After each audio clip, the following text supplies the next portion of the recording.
हरे कृष्ण। जय राधा माधव कुंज विहार।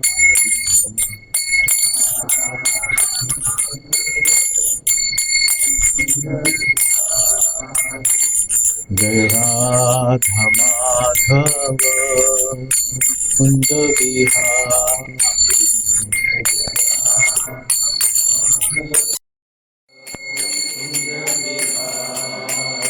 जय गोपी जन वल्लभ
Hare Rama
प्रेमानंदे हरि बोल, हरिनाम संकीर्तन यज्ञ की, श्रील प्रभुपाद की, अनंत कोटि वैष्णव वृंद की। ओम नमो भगवते वासुदेवाय। ओम नमो भगवते वासुदेवाय। ओम नमो भगवते वासुदेवाय।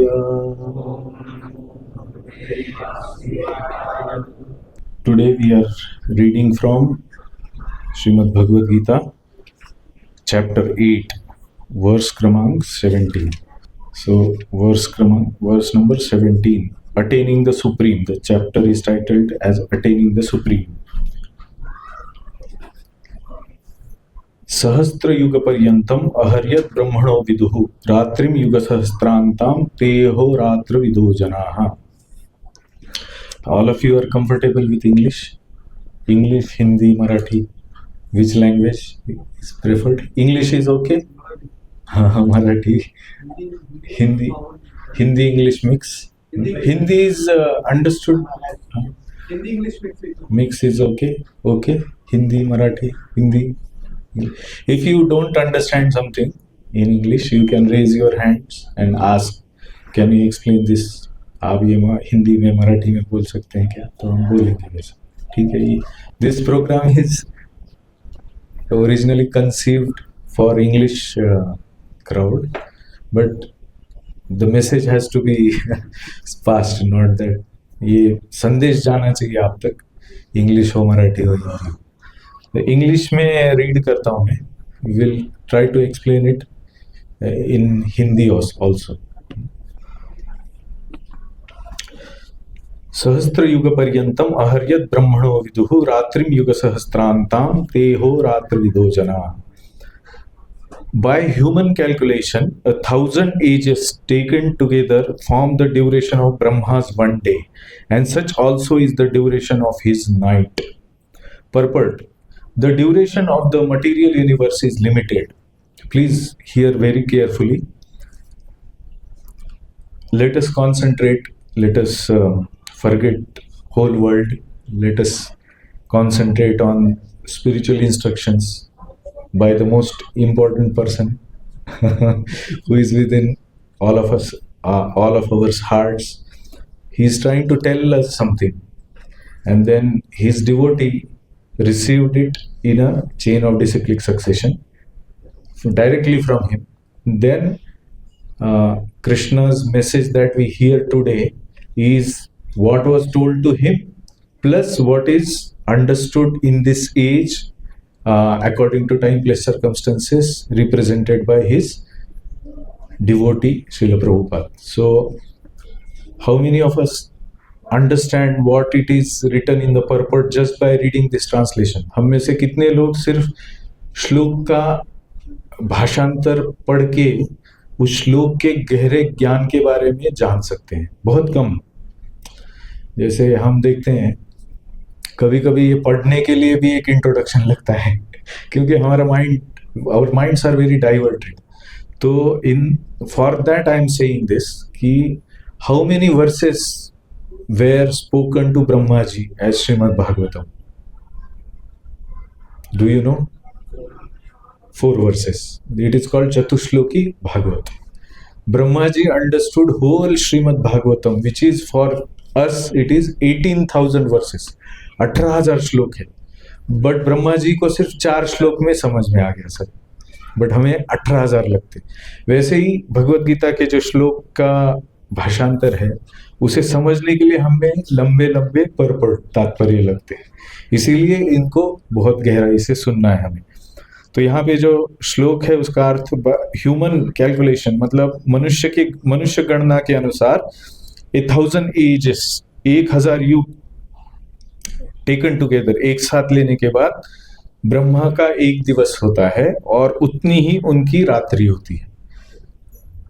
हजार का अर्थ क्या है, 1000 युग का अर्थ क्या है, ये हम में से कितने लोग जानते हैं? कैलकुलेशन कम जानते हैं, तो इसलिए यहाँ पे कैलकुलेशन दिया है. टाइम का कैलकुलेशन। तो हमें इसलिए ये फिलोसॉफी प्लस साइंस है, इसलिए इसको ज्यादा गहराई से मैथमेटिक्स में होता है ना प्रभु जी। मैथमेटिक्स में पहला 2-3 चैप्टर समझा नहीं तो आगे का चैप्टर समझता ही नहीं। तो उस तरह से ये टाइम कैलकुलेशन नहीं समझाना तो हमें बहुत सारी चीजें समझनी।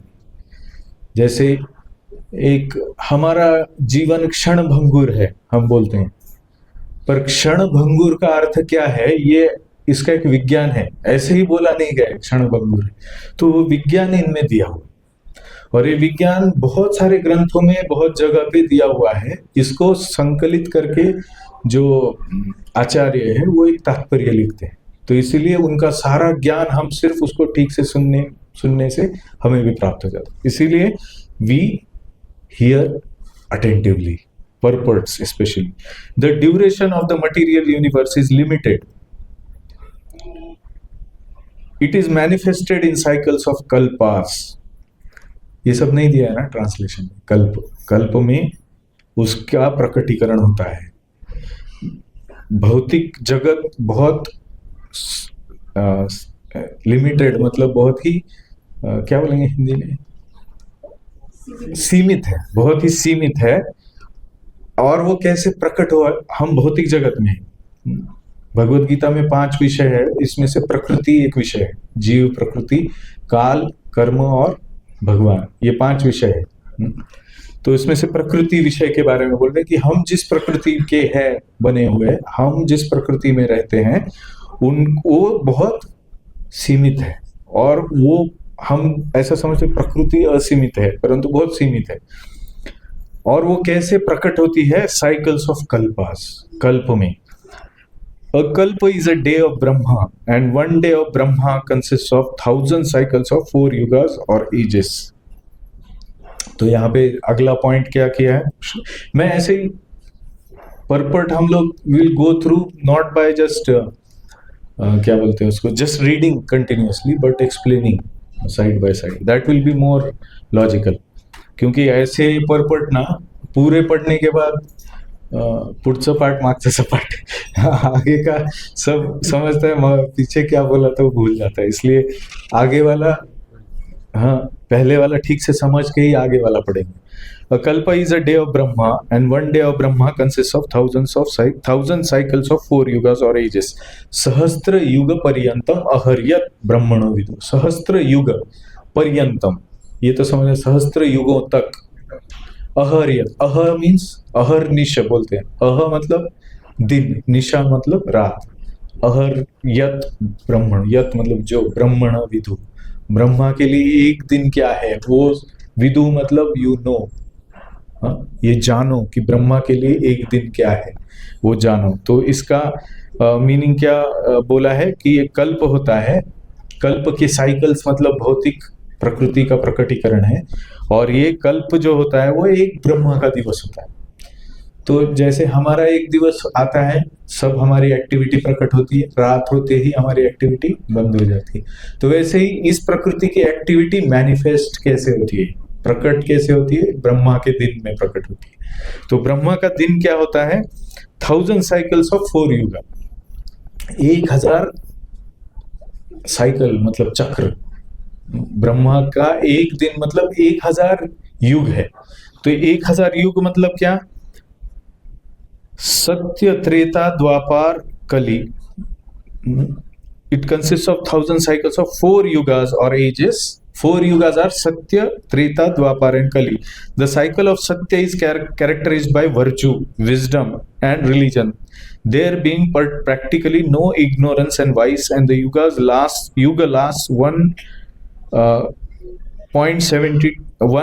17,28,000 years. अभी ये सत्य युग का वर्णन किया है कि 17,28,000 वर्षों का सत्य युग होता है। सत्य युग में वर्च्यूज मतलब गुण, सद्गुण, विजडम मतलब एक बोध, ज्ञान नहीं, ज्ञान और विजडम में फर्क होता है, knowledge and wisdom. Wisdom means उस ज्ञान का बहुत गहरा बोध, बरोबर आहे माता जी? विजडम म्हणजे हो, शहाणं झालं बाळ। हा मुलगा शहाणा झाला, लग्न करा म्हणजे तो खरा शहाणा होईल असं म्हणतात ना. शादी कर दो तो बेटा सयाना हो जाएगा. तो उसको ज्ञान तो होता है पर वो सयाना होना मतलब विजडम एंड रिलीजन मतलब धर्म. There being practically no ignorance and vice. वहां पे कोई दुर्गुण नहीं है, कोई भी अज्ञान नहीं है. ऐसा युग जो होता है उसे क्या कहते हैं? सत्ययुग. 17,28,000. इन द त्रेता युग वाइस इज इंट्रोड्यूस्ड. त्रेता युग में दुर्गुण दुष्टता वो आ जाती है. एंड दिस युग लास्ट 12,96,000 ईयर्स. त्रेता युग 12,96,000 वर्ष. In the Dwapar Yug, there is an even greater decline in the virtue and religion, vice increasing, and this युग lasts 8,64,000 years.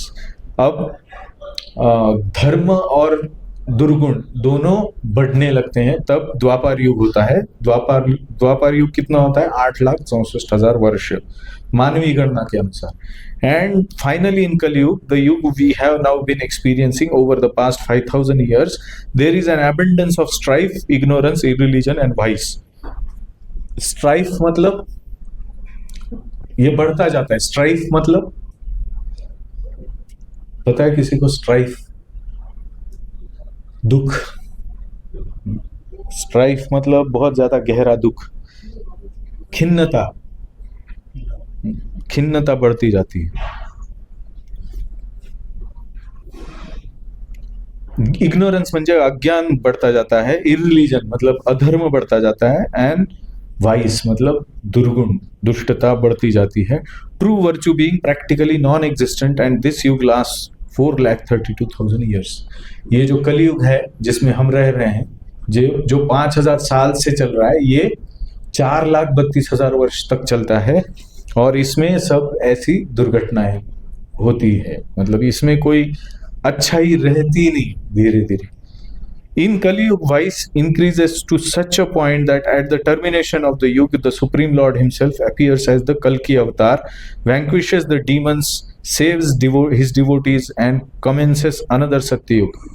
मतलब धीरे धीरे कली की शक्ति इतनी बढ़ती है कि कोई भगवान का अवतार कुछ भी प्रचार करे तो प्रचार काम में आने लायक नहीं रहती परिस्थिति.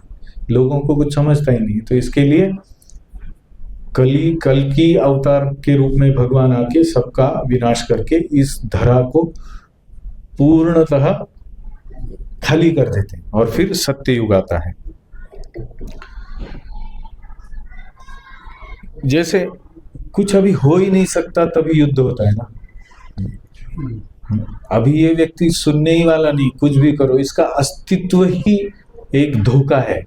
इसका अस्तित्व ही अधर्म है.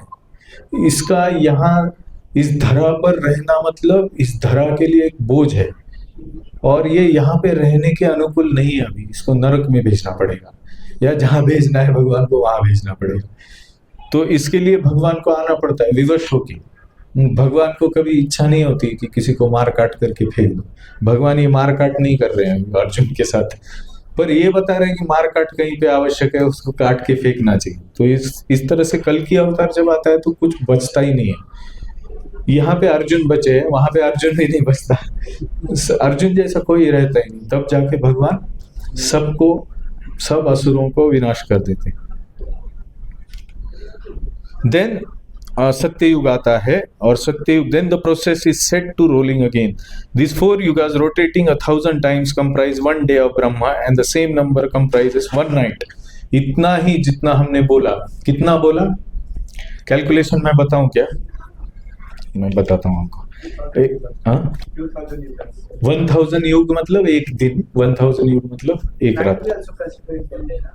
नहीं वो डे नॉट नाइट. तो कल्प अहर बोला है, निशा नहीं बोला. सहस्त्र युग पर्यंतम अहर्यत. अहर मतलब दिन. और उतना ही रात्रि युग सहस्त्रांतम. रात्रि 1 सहस्त्र की है. तेहो रात्र विदो जना. ये रात्रि में सूक्त होता है, रात्रि में निशा होती है. मतलब सारे जीव अव्यक्त, वो आगे के श्लोक में आएगा उनकी स्थिति क्या होती है. परंतु रात्रि में जैसे हम सो जाते हैं तो प्रकृति सारी सो जाती है, ऐसे हमारे लिए सही में प्रकृति सोती नहीं है कभी, बट जो मैनिफेस्ट, जैसे हमारे सबकॉन्शियस में हमने जो भी पढ़ा है सुना है वो सब रात को सबकॉन्शियस में चला जाता है, तो प्रक्रिया हो रही है पर सुप्त हो रही है। अपत्यादीनि भूतानि व्यक्तमध्यानि भारत। हाँ, तो अव्यक्त और व्यक्त, ये भी नेक्स्ट श्लोक वही है, अव्यक्त और व्यक्त। अव्यक्त में हमें पता नहीं चलता, व्यक्त में तो दिन का मतलब जहां पे पता चल रहा है, रात का मतलब जहां पे पता नहीं चल रहा है। हाँ, अव्यक्त है, चल रहा है। अव्यक्त व्यक्त दोनों भी प्रकृति भगवान के नियंत्रण में है। तो अव्यक्त होती है तो भगवान कभी सोते नहीं है, पर ब्रह्मा जी भी सो जाते हैं पर भगवान नहीं सोते। तो भगवान का एक दिन कल्प है। हाँ नहीं, हाँ वर तो ये कैलकुलेशन ना अलग अलग शास्त्र में बहुत गहराई से दिया है।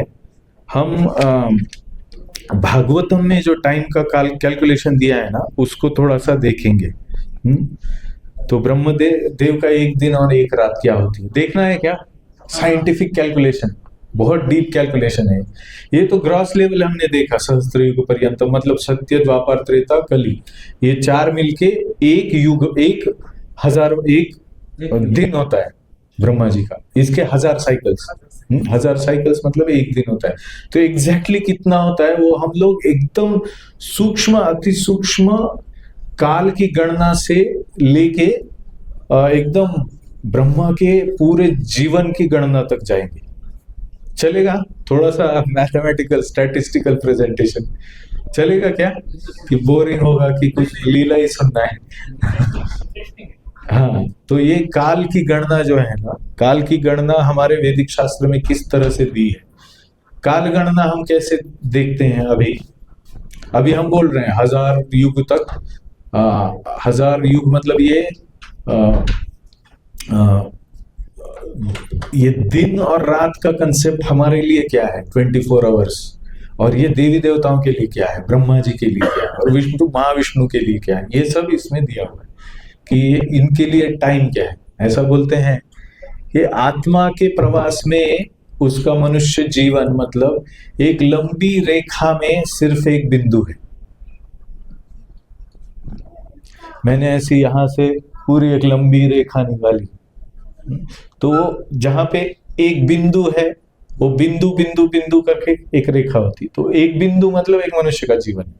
हमारे लिए 100 साल है, परंतु वैसे देखा जाए तो आत्मा के लिए एक लंबी, यहां से अगर एक चींटी चले, इस जगह से उस जगह तक चींटी जाए, तो चींटी के लिए एक उसका मूवमेंट का जो भी यूनिट होगा, एक मूवमेंट मतलब हमारा आत्मा के जीवन में वैसा एक जन्म है।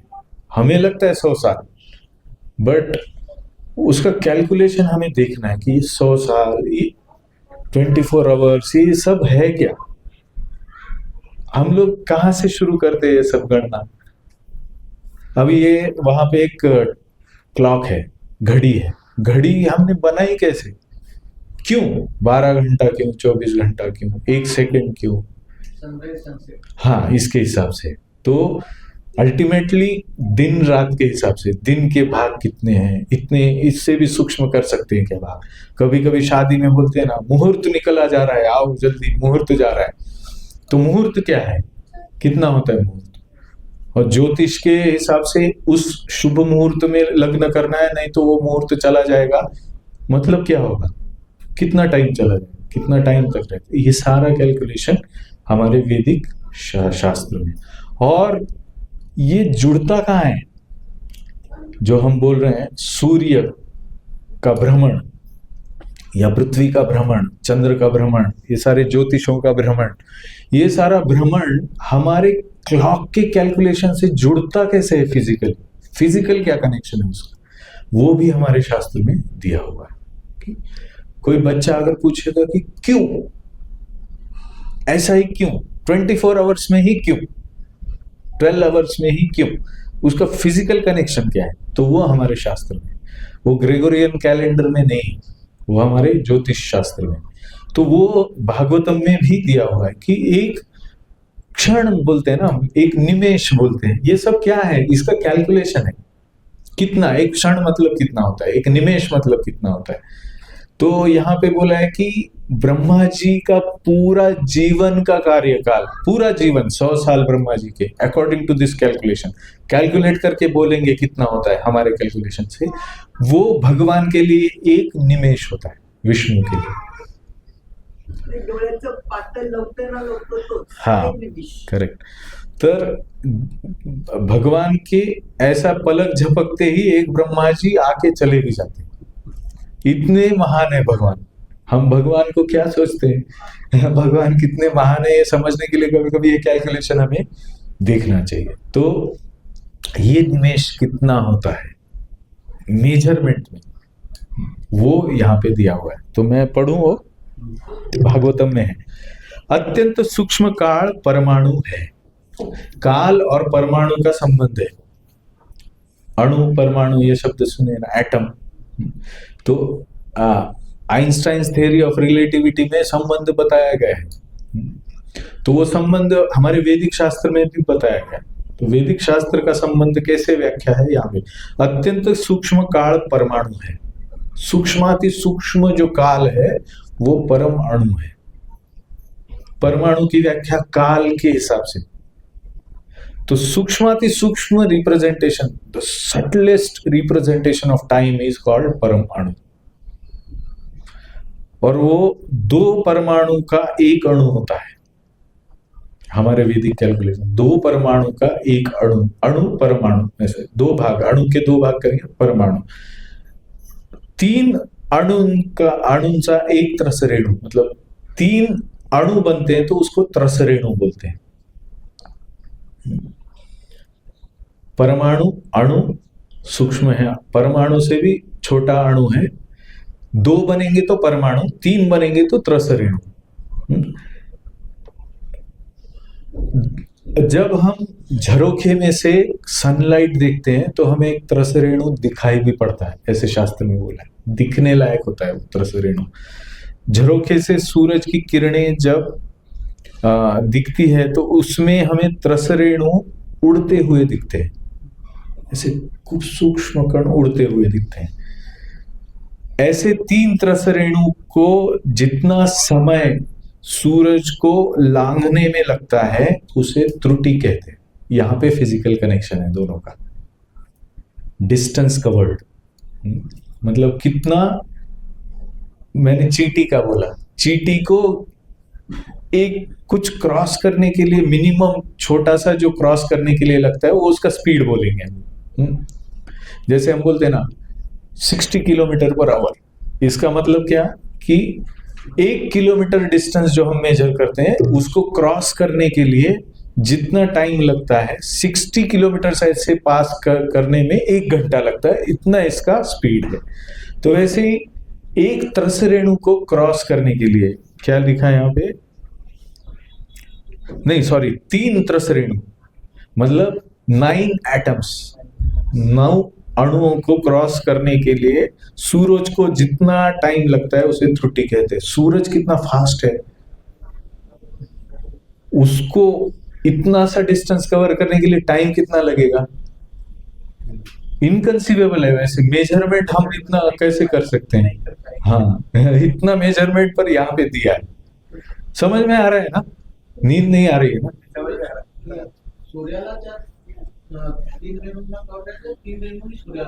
सूर्याला, कारण सूर्य फिरतो असं आपलं वैदिक शास्त्र सांगतो, पृथ्वी नहीं फिरत। ये एक बहुत बड़ा ये मिस्ट्री, मतलब मॉडर्न साइंस कभी मानता नहीं है अपने पुराने ये सब चीजों को।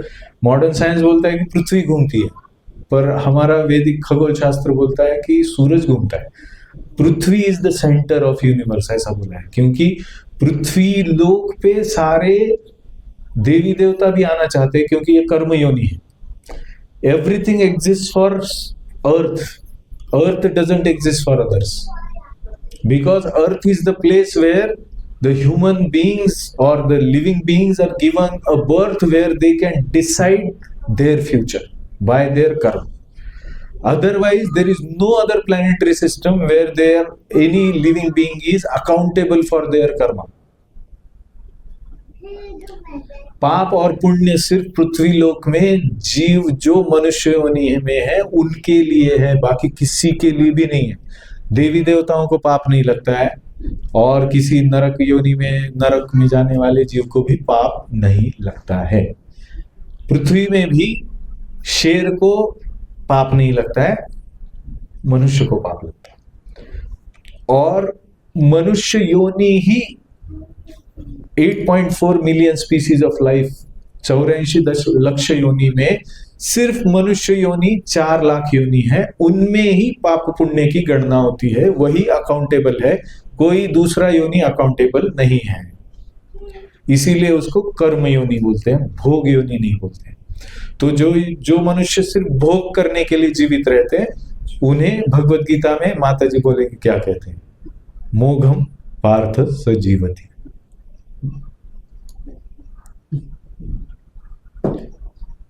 मोघाशा मोघ कर्मणा नहीं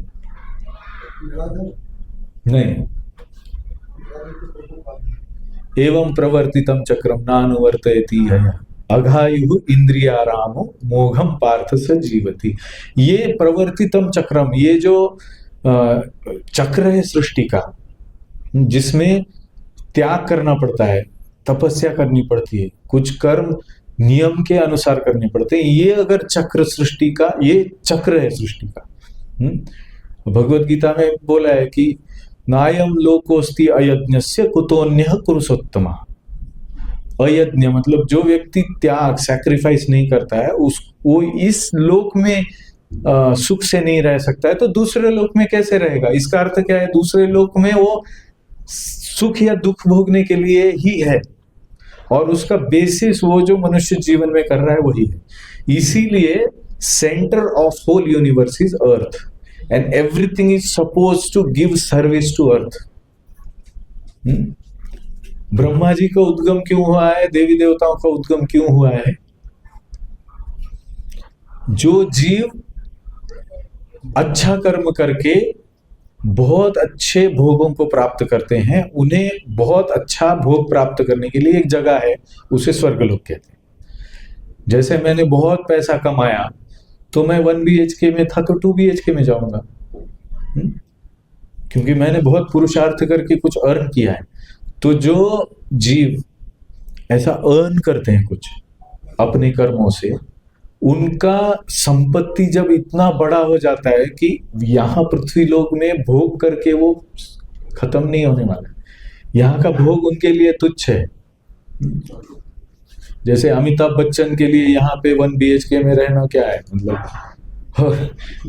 उसके लिए लगेगा ना, वो बड़ा आदमी है भौतिक दृष्टि से। तो वैसा जो सही में ऐसा बड़ा आदमी बनता है ना, बैठ के खा सकता है, सिर्फ उसके अकाउंट में इतना है कि उसको नया कर्म करने की जरूरत नहीं है, उसको वो पूर्ण करना है, उसकी इच्छा है। तो इसके लिए वो पूर्ण करने के लिए, भोग करने के लिए उसको ऊपर की योनि में, तो वहां पे क्या करना पड़ता है? सिर्फ खाना पड़ता है या सिर्फ भोगना पड़ता है, आनंद भोगना, उपभोगना पड़ता है। और नीच योनि में दुख भोगना पड़ता है। बैलेंस कहाँ पे है? सुख दुख का यहाँ पे है। और यहाँ पे कर्म करके नया जीवन तैयार होता है, नया प्रारब्ध, प्रारब्ध कूट बीज तैयार होता है। नया प्रारब्ध मतलब नए जीवन का, जीवन की रचना। आपका जीवन 1000 जन्मों के बाद कहाँ होगा? यहाँ पे जो लाइन खींच रही है जीव की, वो लाइन खींचते वक्त वो कैसे जा रहा है? ऊपर लाइन खींचते जा रहा है कि नीचे खींचते जा रहा है? अधपतन हो रहा है कि उत्थान हो रहा है? तो भगवत गीता में वो भी है, सत्वगुण, रजोगुण, तमोगुण। आप बोले देवताओं को पाप नहीं लगता है, दंड नहीं लगता है, पर बहुत सारी कथाएं स्पिरिचुअल ऐसी है जिसमें इंद्र ने बहुत गलतियां की है, इसके कारण ऋषि ने उसको पाप भी दिया, शाप दिया, तो उसके कारण उसको दंड भुगतना पड़ा, पृथ्वी में रहना भी पड़ा बहुत टाइम तक। और है ना, जैसे चंद्र है, उनमें भी दाग लगा, वो भी कुछ गलत दंड दिया है। तो वही होता है, वो दंड जो है ना, वो उनकी स्थिति को देख के उनके ऊपर करुणा करके ऋषि मुनि देते हैं। जनरली वो स्वयं कभी मतलब उनके अभी हमारे यहाँ पे परपुरुष के साथ संग करना ये घृणित पाप है, पर जो अप्सराएं होती है उनको पाप नहीं लगता है, उनका उपभोग करने वाले देवी देवताओं को पाप नहीं लगता है। अर्जुन जब गए थे, स्वर्गारोहण किया था अर्जुन ने, तो अर्जुन देख रहे थे कि उर्वशी जो है उनकी तरफ देख रहे थे स्वर्ग में, तो इंद्रदेव को लगा कि ये काम भावना से देख रहे हैं उर्वशी की तरफ, तो उन्होंने उर्वशी को आदेश दिया कि आप अर्जुन को संतुष्ट करो। तो अर्जुन को उर्वशी के पास इंद्रदेव ने भेजा। अर्जुन गए, तब उर्वशी ने उनके साथ ऐसा बर्ताव किया मानो प्रेम का एक conjugal loving affair, romantic affair. But Arjun ने नमस्कार करके बोला कि मैं आपको इस नजर से नहीं देखता, क्योंकि मेरे जो पूर्वज है उनके साथ आपका संग होने के कारण हमारा वंश हुआ है, तो मैं आपको मदर ग्रैंड मदर भी नहीं, कुछ ऊपर देखता हूं, मैं आपको उस दृष्टि से देख भी नहीं सकता। तो उर्वशी ने कहा कि हमारे लोक में ऐसी धारणाएं नहीं होती है। आप समझ रहे हैं? जो भी देवता कर रहे हैं वो सब लीला है, वो कुछ मतलब आप नहीं करते हैं, वो करते हैं। नहीं, वो जो करते हैं उनसे उनका पुण्य संचय नष्ट होता है, वो खर्चा करते हैं। तो पुण्य संचय नष्ट किसी महत संत का अपराध करके पुण्य संचय नष्ट हो सकता है। वो पाप नहीं कर रहे हैं पर पुण्य खत्म हो गए। क्षीणे पुण्य मर्त्य लोकम विशंति, उनके लिए पाप का प्रभाव करके नहीं, उनके लिए बैंक बैलेंस खत्म हुआ इसके लिए नीचे आना पड़ रहा है। जोपर्यंत पुण्याचा साठ आहे तोपर्यंत देवलोका वर राहतात, हा, नंतर ते संपलं की पुन्हा ते खाली येतात। क्षीणे पुण्य मर्त्य लोकम विशंति। मर्त्य लोक विशंती, हा. मग त्यामुळे देवदेवता हे आपल्यासारखेच आहे, पण त्यांचा पुण्याचा साठा जास्त असल्यामुळे त्यांना स्वर्गामध्ये स्थान आहे। करेक्ट, आणि त्यांना तिथे पाप लागत नाही, लागत नाही, आणि लोक पुण्याचा साठा असल्यामुळे खर्च करण्याचं स्थान। मनुष्य जो कर रहा है धरती पे वो चीज वो गलत है, पर वही चीज अगर देवता करता है तो गलत नहीं है। ये कृपा है भगवान की, क्योंकि उन्होंने वो कमाया है वैसा स्थिति, और उनके मन में भौतिक इच्छा है। अभी किसी पृथ्वीलोक में ऐसा कोई पुरुष या स्त्री हो जिसको ऐसा लगता है कि मैं क्यों इतने नियमों से बंधा हूं, मुझे अनलिमिटेड एंजॉयमेंट चाहिए, कोई नियम नहीं चाहिए, और वो पुण्यवान व्यक्ति है, पुण्य ही करता है, उसने कोई पाप नहीं किया, तो उसको पुण्य संचय की वजह से उसकी उपद्रष्टा अनुमंता भर्ता भोक्ता महेश्वरा है कि नहीं। उपद्रष्टा कौन है? भगवान है। अनुमंता कौन है? भगवान। भर्ता भोक्ता, भर्ता मतलब भरण पोषण कौन करता है? तो भरण पोषण करने वाले भगवान क्या देखते हैं? इस जीव की इच्छा अनलिमिटेड एंजॉयमेंट की है, जहां पे उसे कोई नियम नहीं है। तो ऐसा स्थान भगवान ने बनाया है जहां पे आप जो करना चाहो करो, बस एंजॉय। भूतारम यज्ञ तपसा लोक महेश्वरम, सुहृदम सर्वभूतानां ज्ञात्वा माम शांति मुच्यते। तो भोक्तारम यज्ञ तपसाम, वैसे तो भगवान है भोक्ता, परंतु जब जीव भोक्ता होना चाहता है अनलिमिटेड, तो वो देव बन जाता है, वो भी एक प्रकार का भगवान बन जाता है और भोक्ता बन जाता है।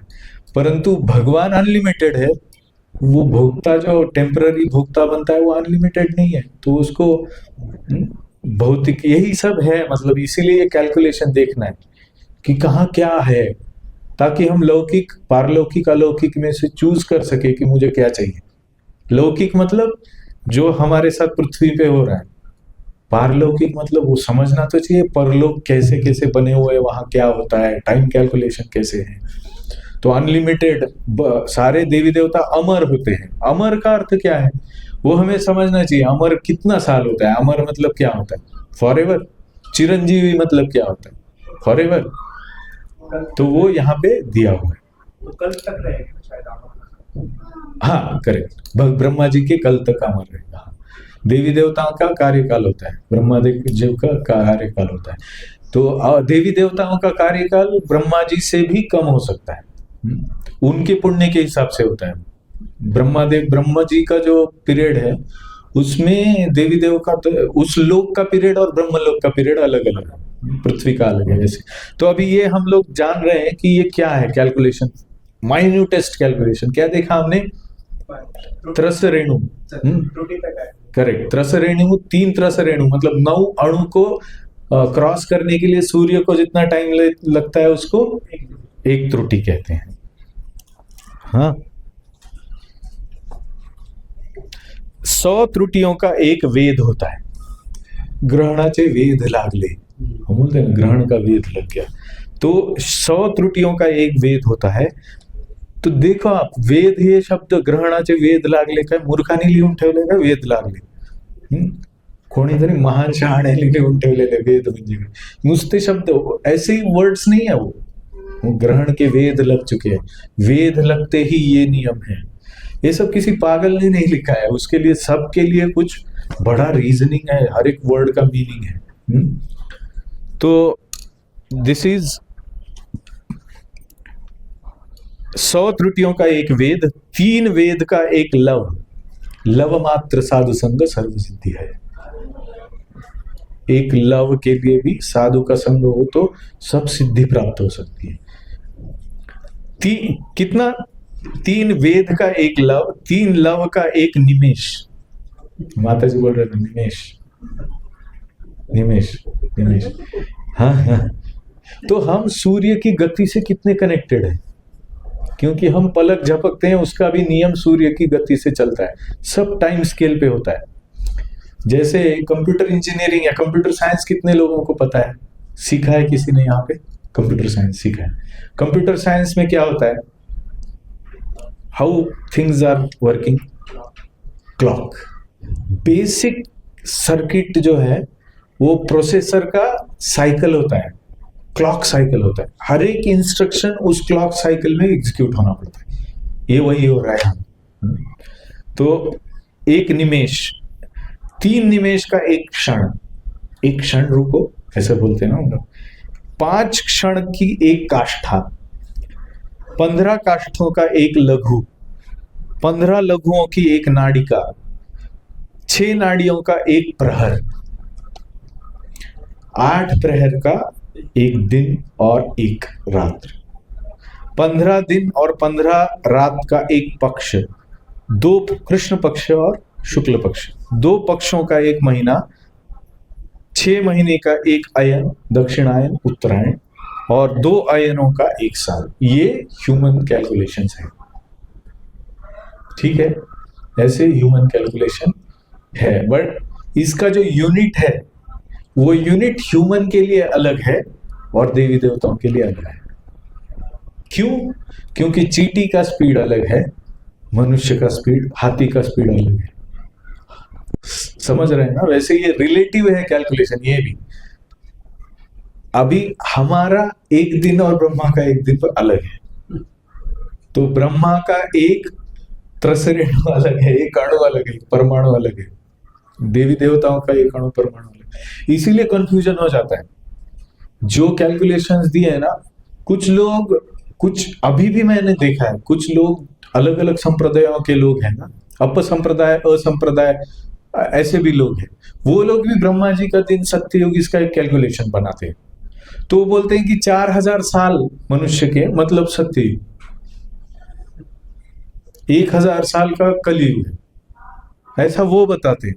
पर ये 1000 साल देवी देवताओं के जोन में अलग है। हमारा 4,32,000 साल है कलयुग। तो वो गलती कर देते हैं। फिर लोग क्या सोचते हैं कि इस बुक में तो ऐसा लिखा है, इस बुक में ऐसा लिखा है, तो दोनों में मतलब इसका कोई स्टैंडर्ड ही नहीं। वैसे योजन का कैलकुलेशन अलग अलग लोगों में अलग अलग है, अलग अलग डायमेंशनैलिटी में अलग अलग है। एक योजन मतलब हमारे लिए जितना होता है उतना एक योजन किसी और डायमेंशन में नहीं होता है। तो जब किसी और बुक में लिखा हुआ है और वो क्रॉस वेरीफाई नहीं होता है तो व्यक्ति बोलता है ये साइंस नहीं हो सकता।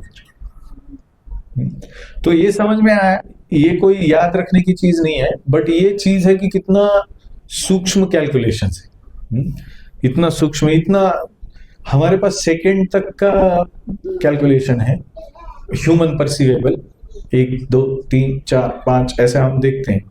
बट अपना माइक्रो कंट्रोलर आर्किटेक्चर में, सीपीयू आर्किटेक्चर में उससे भी छोटा है, बट ये वाला तो बहुत ही छोटा है। तो माइक्रो सेकेंड्स, नैनो सेकेंड्स, इससे भी छोटा है।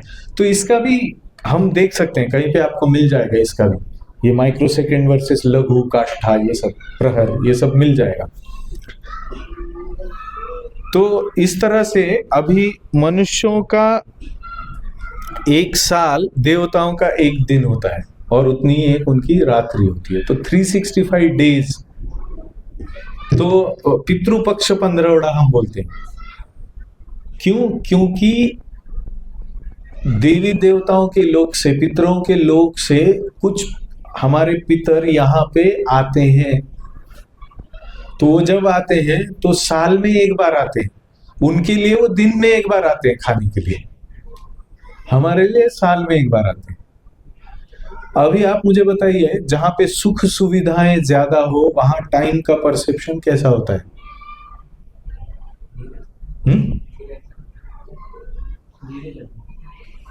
सुख हो तो धीरे जाता है समय, कि कैसा समय चला गया पता नहीं चलता, फंस जाता है।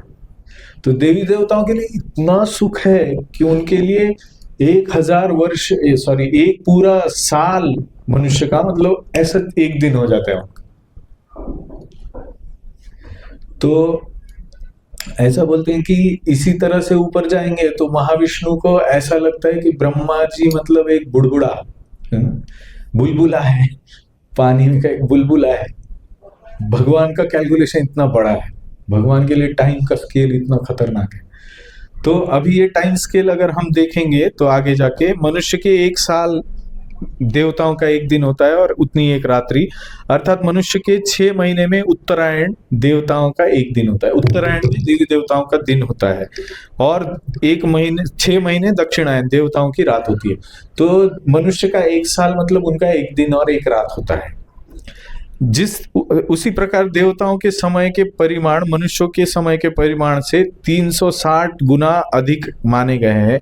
इस हिसाब से मनुष्य का 1 वर्ष देवताओं का 1 दिन रात, मनुष्य के 30 वर्ष देवताओं का 1 महीना, मनुष्यों के 360 वर्ष देवताओं का 1 दिव्य वर्ष, मनुष्य का सत्य, त्रेता, द्वापर और कली 4 युग मिलके देवताओं का 1 दिव्य युग होता है। और अर्थात मनुष्य के सत्य युग के 17,28,000, त्रेता के 12,96,000, द्वापर के 18,64,000, कली के 4,32,000, ऐसे मिलके 43 लाख 20,000 वर्ष लौटने के पूरे होने के बाद देवताओं का 1 दिव्य युग होता है। उसे महायुग या चतुर्युगी कहते हैं। तो यहाँ पे जो कैलकुलेशन है, ब्रह्मा जी एक देवता है, इसीलिए उनका सहस्त्र युग पर्यंतम अहर्यत ब्रह्मणो विदु, मतलब उनके सहस्त्र युग जो बोले, ये युग यहाँ पे जो है ये युग है, उनका युग ये युग है। तो इस हिसाब से अभी ब्रह्मा जी का 1 दिन का कैलकुलेशन हम देखें क्या होता है।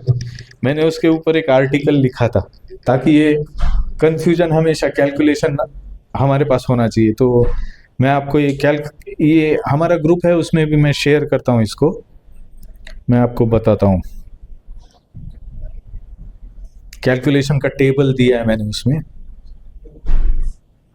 तो ये मनु और ब्रह्मदेव का जीवन काल। मनु जो है ना, मनुष्य जिनसे आया वो मनु कहते हैं। तो हम सब मनुष्य है क्योंकि मनु से हमारा उद्गम हुआ है। तो ब्रह्मा जी के 1 दिन में 14 मनु होते। तो अभी ये मनु का कार्यकाल या ब्रह्मदेव का कार्यकाल, इसके बारे में दिख रहा है ना सबको। तो सत्य युग हमने देखा 17,28,000 वर्ष, त्रेता 12, उल्टा जाएंगे ना कलयुग 4,32,000 वर्ष है। तो इंटू 2 है वो द्वापार, मतलब 2 पैर। कलयुग में धर्म का 1 ही पैर बचता है, द्वापार में 2, त्रेता में 3 और सत्ययुग में 4 पैर होते हैं। तो ये 2 गुना, 3 गुना, 4 गुना सब मिलके कितना हुआ? 1 चतुर्युग या 1 दिव्य युग 43,20,000, 43.20 लाख, 43.20,000, 43,20,000। ये क्या हुआ? 1 चतुर्युग हुआ। तो ये एक दिव्य युग जो है ये क्या है? सहस्त्र युग पर्यंतम अहर्यत ब्रह्म, ऐसे सहस्त्र होने के बाद। तो ये कैलकुलेशन दिया है। ब्रह्मदेव इस ब्रह्मांड के प्रथम जीव है। ये जो आज का श्लोक है, ये श्लोक दिया है, इसमें मानवीय गणना के अनुसार 1000 युग मिलकर ब्रह्मा का 1 दिन बनता है। तो भी 1000 युग मतलब ब्रह्मा का एक दिन, तो एक दिन का कैलकुलेशन कैसा है नीचे दिया है। एक कल्प मतलब ब्रह्मदेव का एक दिन बराबर 1000 चतुर्युग। एक चतुर्युग हमने देखा 43.20,000 इंटू 1000, ठीक है, समझ में आया। तो कितना हुआ 4 अब्ज 32 कोटि वर्ष। ये क्या हुआ ब्रह्मदेव का ह्यूमन गणना, मनुष्य गणना के हिसाब से एक दिन ब्रह्मा जी का कितना है 4 अब्ज 32 कोटि वर्ष। हम कितने साल जीते हैं 60-70। ब्रह्मा जी ये हमारे 100 साल मतलब या जो भी साल है वो हमारे, ये ब्रह्मा जी का एक दिन है हमारे लिए, हमारे हिसाब से इतना बड़ा है। उतनी उनकी एक रात्र है। तो एक दिन और एक रात कितना हुआ 8 अब्ज 64 कोटि, और एक महीना 30 से मल्टीप्लाई करेंगे तो 25 अब्ज 92 कोटि वर्ष एक महीना ब्रह्मदेव का। एक साल कितना हुआ, ऐसे 12 महीने हुए ना, तो 3 खर्व, कभी खर्व ये सुना है आपने 3 खर्व 11 अब्ज 4 कोटि वर्ष। और ब्रह्मदेव की आयु है 100 वर्ष की, तो वो दिया हुआ है 31 नील 10 खर्व 40 अब्ज, मतलब मॉडर्न कैलकुलेशन से 311 trillion and 40 million earth years. ये ब्रह्मदेव की आयु है। क्या ऐसा ही जीव है वो, इतना शक्तिशाली जीव है वो। और उनका ये आयु ना महाविष्णु के लिए एक बुलबुला है। आपने समंदर देखा है कभी, समंदर में ऐसे आती है लहरें, आती है, लहरों के साथ ऐसे बुलबुले आते हैं, बुलबुला आता है नष्ट हो जाते हैं। महाविष्णु के लिए ये समय इतना है। हम सोच सकते हैं कि हम भगवान किसे कहते हैं, इसका कैलकुलेशन है ये। ब्रह्म संहिता में कहा गया है यस्य निश्वसित कालमथावलंब्य जीवंती लोम विलजा जगदंडनाथा। विष्णुर महान, क्यों महान है विष्णुर महान, यस्य कला विशेषो गोविंदम आदि पुरुषं तमहं भजामि। वो महाविष्णु जिनके रोम से एक एक रोम से एक एक ब्रह्मांड निकलता है। एक ब्रह्मांड जब निकलता है तो ब्रह्मांड में इंजीनियर भी निकलता है उसका, ब्रह्मदेव। तो ऐसे कितने रोम है भगवान की, हर एक रोम में से एक ब्रह्मा निकल रहा है। और वो यस्य निश्वसित काल है, एक उनका निश्वास होने के से एक ब्रह्मा निकल रहा है। और जैसे वो करते ब्रह्मा निकले, एक श्वास है भगवान का। तो ये भगवान है, इतनी शक्ति है भगवान की। तो प्रभु जी ब्रह्मा जी की आयु 100 वर्ष, मतलब उनकी भी आयु है। हाँ, उसके बाद वो नष्ट होकर फिर वापस। करेक्ट। आ ब्रह्म भुवनालोका पुनरावर्तिनोर्जुना। ब्रह्म भुवन मतलब ब्रह्मा का भुवन, ब्रह्मलोक तक सारे लोग पुनरावर्तिन हो, मतलब पुनः आवर्तिन हो, आते हैं और जाते हैं। माम उपेत्य, मुझे प्राप्त करते पुनर्जन्म न विद्यते। मुझे जो प्राप्त करता है उसे पुनर्जन्म नहीं होता है। तो ब्रह्मा जी तक मृत्यु है। तो ऐसे कौन से देवता की कभी मृत्यु नहीं, वो बस एक ही है और कोई नहीं है?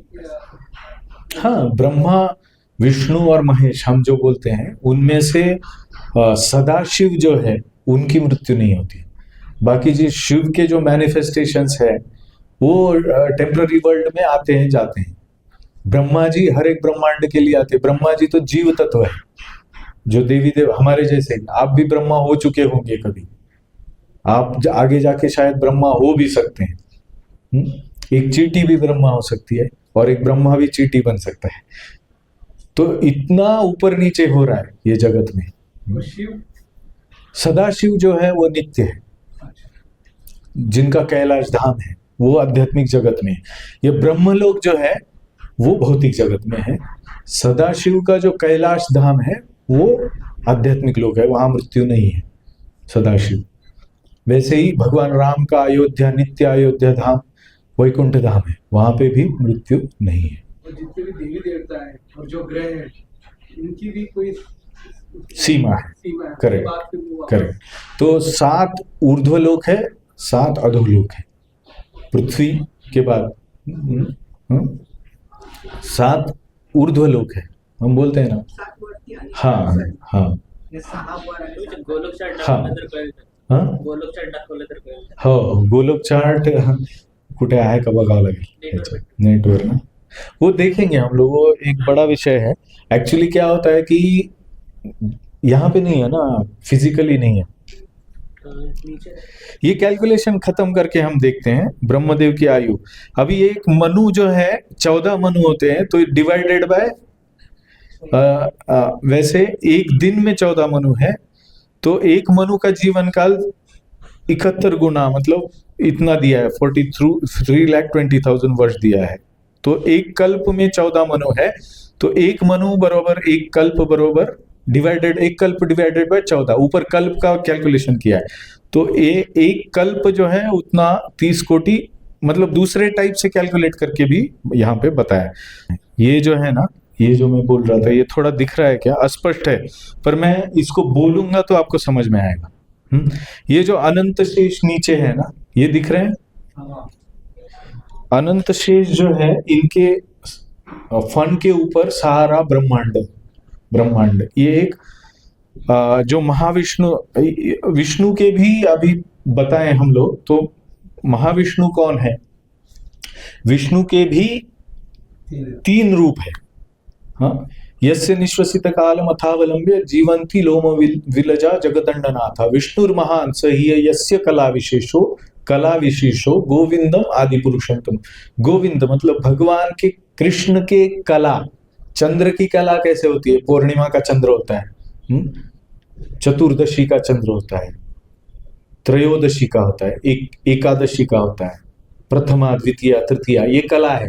वैसे ही भगवान गोविंद जो है वो पूर्ण पुरुषोत्तम भगवान एक पूर्णिमा के चंद्र की तरह है। वो पूर्णिमा का चंद्र उनकी कलाएं हैं, उसमें से महाविष्णु एक कला है। तो महाविष्णु जो है, महाविष्णु को गर्भोदकशाही विष्णु भी कहते हैं। तो पहले जो आते हैं वो क्षीरोदकशाही विष्णु आते हैं, सॉरी कारणोदकशाही विष्णु आते हैं। महाविष्णु कारणोदकशाही विष्णु आते हैं, प्रकट होते हैं।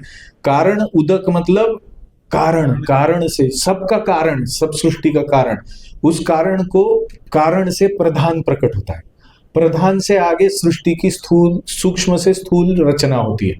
तो जब महाविष्णु ये गर्भोदक, सॉरी, कारण सागर में महाविष्णु होते हैं, तो कारण सागर के महाविष्णु ये निश्वसित काल, वो निश्वास लेते हैं। तो जब वो निश्वास लेते हैं तो अनेक ब्रह्मांड उनसे क्रिएट होते हैं। वो हर एक ब्रह्मांड में वो अपने आप को एक्सपांड करके अंदर जाते हैं, उस ब्रह्मांड के अंदर, क्योंकि वो ब्रह्मांड सिर्फ एक निर्जीव रचना है। जब तक वो नहीं जाते हैं, तब तक वो ब्रह्मांड चलता नहीं। तो इसीलिए जो महाविष्णु है वो अपने श्वास, दीर्घ निश्वास से एक ब्रह्मांड क्रिएट करते हैं और अपना एक एक्सपांशन करके हर एक ब्रह्मांड में एंटर करते हैं। तो जो उनका एक्सपांशन ब्रह्मांड में एंटर करता है, उस ब्रह्मांड में, उसको गर्भोदकशाही विष्णु कहते हैं। तो गर्भोदकशाही विष्णु जो है, गर्भोदकशाही विष्णु यहाँ पे दिखाया गया, इसमें ज्यादा अच्छा दिख रहा है ना। हाँ, तो अनंत, ये अभी गर्भोदक जो है वो सेकंड लेवल ऑफ क्रिएशन है, इससे पहले एक हो चुका है। तो गर्भोदक में हर एक ब्रह्मांड में ऐसा एक गोल दिखा है ना, ग्रीन कलर का, 1 यूनिवर्स पूरा जो है वो ब्रह्मांड है। तो ब्रह्मांड के जो ऊपर के ये सतह है, लेयर्स है, ये लेयर्स क्या है? ये प्रधान से शुरू हुई है क्रिएशन, प्रधान से फॉल्स ईगो बनता है, मिथ्या अहंकार। भूमि रापो नलो वायु खम मनोबुद्धिरेव च अहंकार इति यम में भिन्ना प्रकृति अष्टधा। प्रकृति जो है, ये ब्रह्मांड जो है, उसकी प्रकृति बताई गई है कि कैसे बना है ये। तो कैसे बना है? प्रधान से मिथ्या अहंकार का उत्पत्ति होती है। ये बेसिक इंग्रेडिएंट्स है। विठ्ठला तू वेडा कुंभार, तूच मिसळीसी तूच तोडीसी आगळे, प्रत्येकाचे दैव वेगळे। तो हाँ, तो ये जो इंग्रेडिएंट्स है, घट मतलब शरीर या प्रकृति, ये घट कैसे बना है भगवान? संत बोलते हैं कि तुम ही जानो क्यों बनाए, कैसे बनाए। तो कैसे बनाए ये यहाँ पे दिख दिया है। पहले क्या बनाया, मिथ्या अहंकार बनाया। मिथ्या अहंकार क्या है हम जानते हैं, पढ़ा है हमने, सुना है डीवाईएस में। मिथ्या अहंकार क्या है, मैं एक स्वतंत्र भोक्ता हूं, मेरे लिए सब कुछ है। ये जो है basic concept, misconception, false ego बोलते हैं इसको, मिथ्या अहंकार। सत्य अहंकार क्या है, मैं भगवान से अभिन्न, भगवान का एक सनातन अंश हूं और मैं भगवान का दास हूं। मम विश्व जीवलोके जीवभूत सनातन मनःष्ठानि इंद्रियाणि प्रकृतिस्थानि कर्षति। तो मैं एक सनातन अंश हूं भगवान का। ये जब व्यक्ति भूल जाता है तो दूसरा पार्ट इस श्लोक का प्रकट होता है। कौन सा, मम एव अंशो जीवलोके जीवभूत सनातन। परंतु ये सनातन जीव क्या करता है, हम क्या करते हैं, मन षष्ठानि इंद्रियाणि। तो मन और इंद्रिय बनाना पड़ेगा ना भगवान को। मन इंद्रिय बनाने से पहले कुछ बनाना पड़ेगा, पहले एक मिथ्या अहंकार बनाना पड़ेगा कि मैं ये कोई बड़ा ये परमेश्वर हूं। तो जब तक मैं अपने आप को भोक्ता नहीं समझता, भोक्ता कौन है, भगवान है, भर्ता भोक्ता महेश्वरा। हाँ, परंतु मैं भोक्ता जब बनना चाहता हूं तो भगवान को कुछ अरेंजमेंट करना पड़ता है। प्रभुपाद इसके लिए बहुत अच्छा उदाहरण देते हैं। जब छोटी सी बच्ची माँ को कुकिंग करते वक्त देखती है तो माँ से बोलती है, माँ मुझे भी कुकिंग करना है। तो माँ क्या करती है, झूठ मूठ का छोटा एक सिलेंडर देती है, झूठ मूठ का एक शेगड़ी देती है, झूठ मूठ का एक तवा देती है, सब कुछ देती है, और तुम वहां करो। वहां उसमें रियल अग्नि नहीं होता है, रियल कुछ बनता नहीं है, बट वो माँ के जैसे सिर्फ इमिटेट करती है भ्रम में। और फिर पिताजी को बोलती है, पिताजी एक छोटा सा प्लेट प्लास्टिक का लेके, पिताजी मैंने चपाती बनाए, सब्जी बनाए, खाओ। वो खा के कुछ होने वाला है क्या, नहीं होने। वैसे ही ये भ्रम, मिथ्या भ्रम, माँ जैसे कुकिंग कर रही है, मैं भी कुकिंग कर रही हूँ, ऐसा एक उसको फीलिंग चाहिए रहता है। तो ये हमारे में भी ये होता है, इसीलिए मिथ्या अहंकार बनता है। मिथ्या अहंकार के बाद क्या बनता है, सूक्ष्म से स्थूल चीजें बनती है। प्रधान से मिथ्या अहंकार, मिथ्या अहंकार से फिर बनता है बुद्धिमत्ता, बुद्धि, इंटेलिजेंस, फिर बनता है मन। जब तक बुद्धिमत्ता नहीं है तब तक मन नहीं रह सकता है, अपनी स्थिति में नहीं रह सकता है। अगर व्यक्ति पागल है तो उसका मन कहाँ रहता है उसको भी नहीं पता रहता। तो इसलिए उसको बुद्धिमत्ता ही पकड़ के रखती है ना। बुद्धिमत्ता ही विवेक बताती है कि क्या करना नहीं चाहिए, क्या चाहिए, कैसे चाहिए, सोच सकती है। मन सोच सकता है क्योंकि बुद्धि में कर्तव्य अकर्तव्य, अच्छा बुरा का भेद है, डिस्क्रिमिनेशन। तो capacity to discriminate is intelligence. तो ये इंटेलिजेंस किससे बना है, सत विवेक बुद्धी। हाँ, सत असत विवेक बुद्धी पण बुद्धिमत्तेचा एक भाग आहे। परंतु duality and choosing between the two, good bad, हाँ, right, and it is all in the sense of false ego.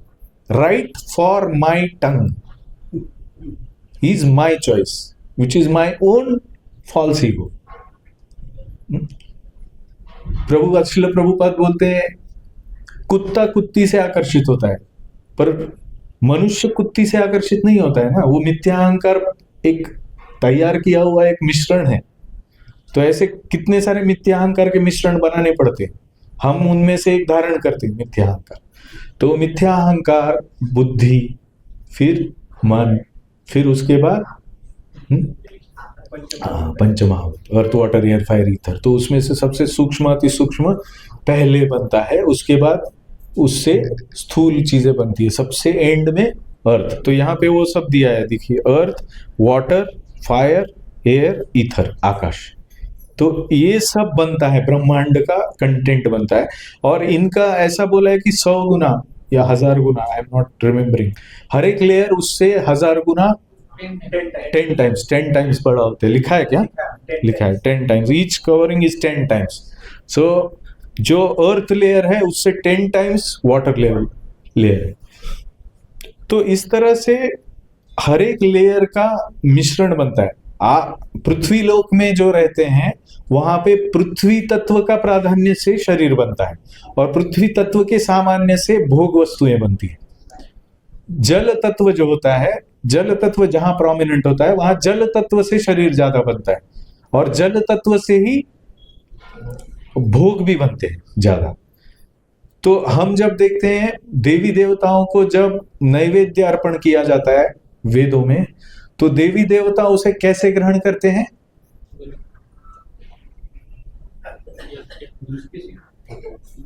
Smell से, स्मेल से। क्योंकि वो उस लेवल पे।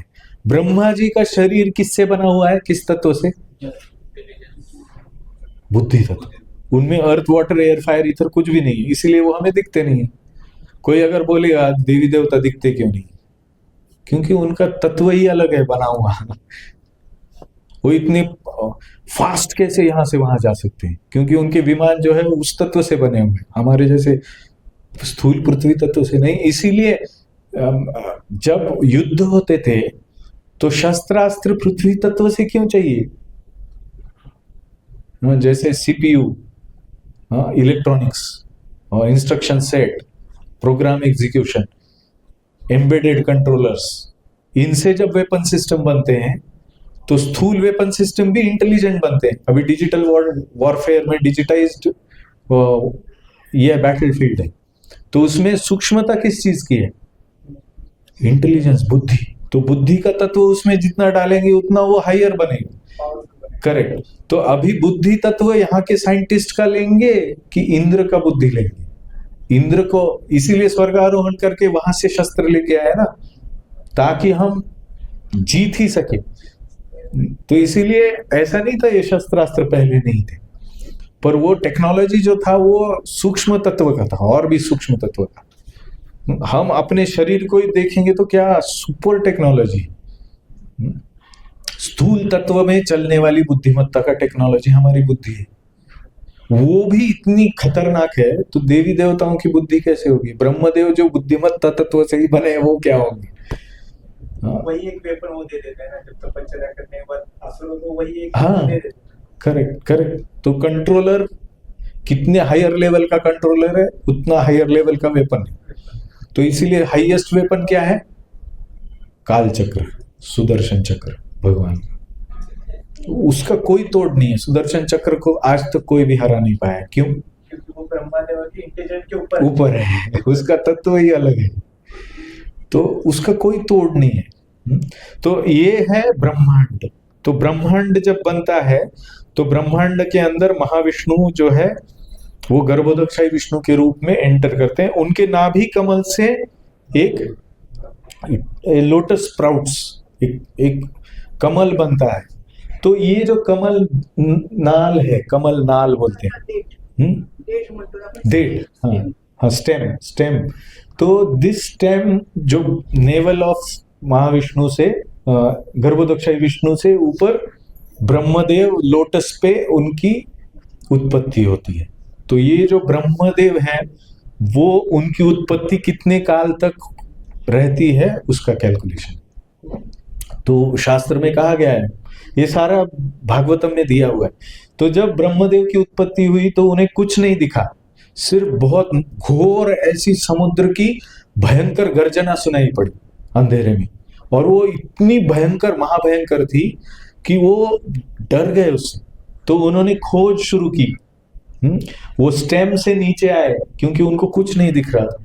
नीचे आए तो जब वो अंत तक पहुंचे वहां पे, नेवल तक, तब उनको किसने रोका? काल चक्र ने रोका, क्योंकि काल के परे विष्णु है, वो काल के परे जा नहीं सकते। तो इसीलिए उनको भी काल के अंदर रहना पड़ता है। काल के अंदर मतलब मृत्यु के अंदर।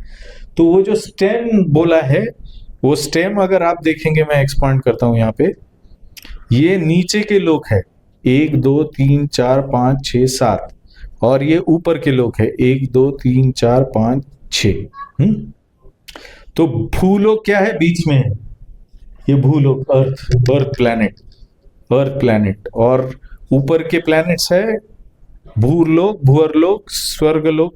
भूलोक के ऊपर भुअरलोक, स्वर्गलोक, महालोक, जनलोक, तपोलोक, सत्यलोक। सत्यलोक में ब्रह्मा जी रहते हैं। तपलोक में तपस्वी ऋषि मुनि रहते, जनलोक में 7 ऋषि सप्तर्षि रहते, महरलोक में भी ऐसे महान ऋषि मुनि रहते। स्वर्गलोक इससे नीचे है।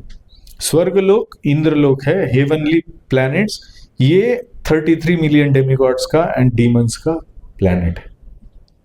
और भूवरलोक मतलब राक्षस और भूत प्रेत यहाँ पे रहते हैं। तो ये उच्च ग्रह लोक है।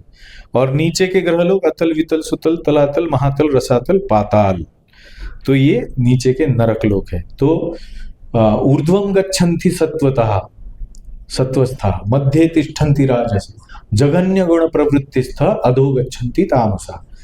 तो जो हमारा जीवन है, उस जीवन के कालगणना के हिसाब से हमारे लिए यहाँ इस जगत के सुखों के पीछे भागना ये कितना इनसिग्निफिकेंट है, ये इससे समझते हैं हाउ इनसिग्निफिकेंट इट इज।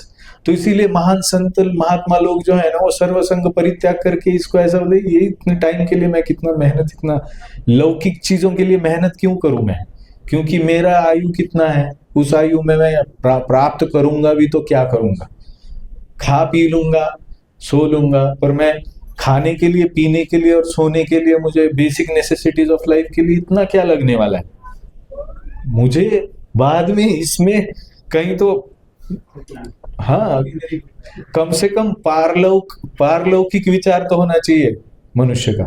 अलौकिक मतलब इससे परे, ब्रह्मांड के परे, ये जो कारणोदक है विष्णु बोला था ना। अभी इसमें जो क्रिएशन होता है, ये पूरा ग्रीन कलर का ब्रह्मांड दिखाया है। इस क्रिएशन में ब्रह्मा जी तो इन सब से अलग अलग योनियां बनाते हैं, वो सब अलग अलग योनियों में हम भटकते रहते हैं, अलग अलग इच्छाओं को लेकर अलग अलग स्थिति को उपभोग करना चाहते हैं। तो ऐसे अलग अलग स्थितियों को उपभोग करना ये मनुष्य जीवन का लक्ष्य नहीं है, यही भगवत गीता हमें सिखाती है। तो हमारा विजन जो है ना, वो ब्रॉड बनाती है। अरे देखो क्या है ये सब, कहाँ फालतू की चीजों में अपना पूरा टाइम वेस्ट करें। ऐसा नहीं कहा है कि आप लौकिक आवश्यकताओं की पूर्तता मत करो, ऐसा नहीं कहा है। आप लौकिक आवश्यकताओं की पूर्तता करो, परंतु उसके पीछे अपना पूरा सर्वस्व मत बेच दो।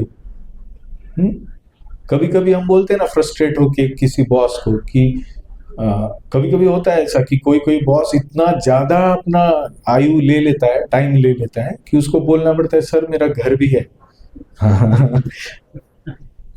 तो वैसे ही भगवान बोल रहे हैं अरे तुम्हारा नित्य धाम भी है, कहाँ पे लेना है, देखो इतने धाम है, उसमें से कौन से धाम में जाओगे, उसके लिए कुछ कर रहे हो कि करियर उसका भी है कि नहीं कुछ, क्योंकि करियर तुम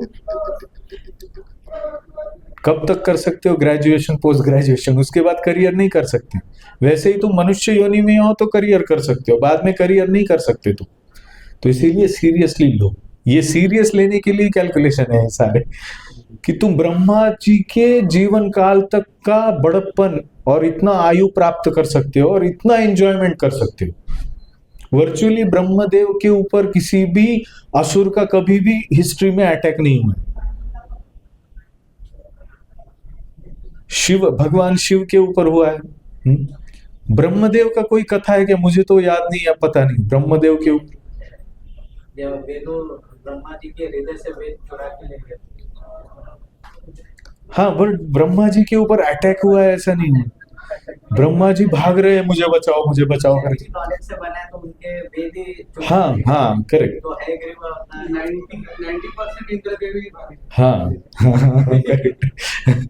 तो क्योंकि उनका जोन यहाँ है ना, ये है महरलोक, जनलोक, तपोलोक, सत्यलोक में वर्चुअली कोई असुर एंटर नहीं कर सकता।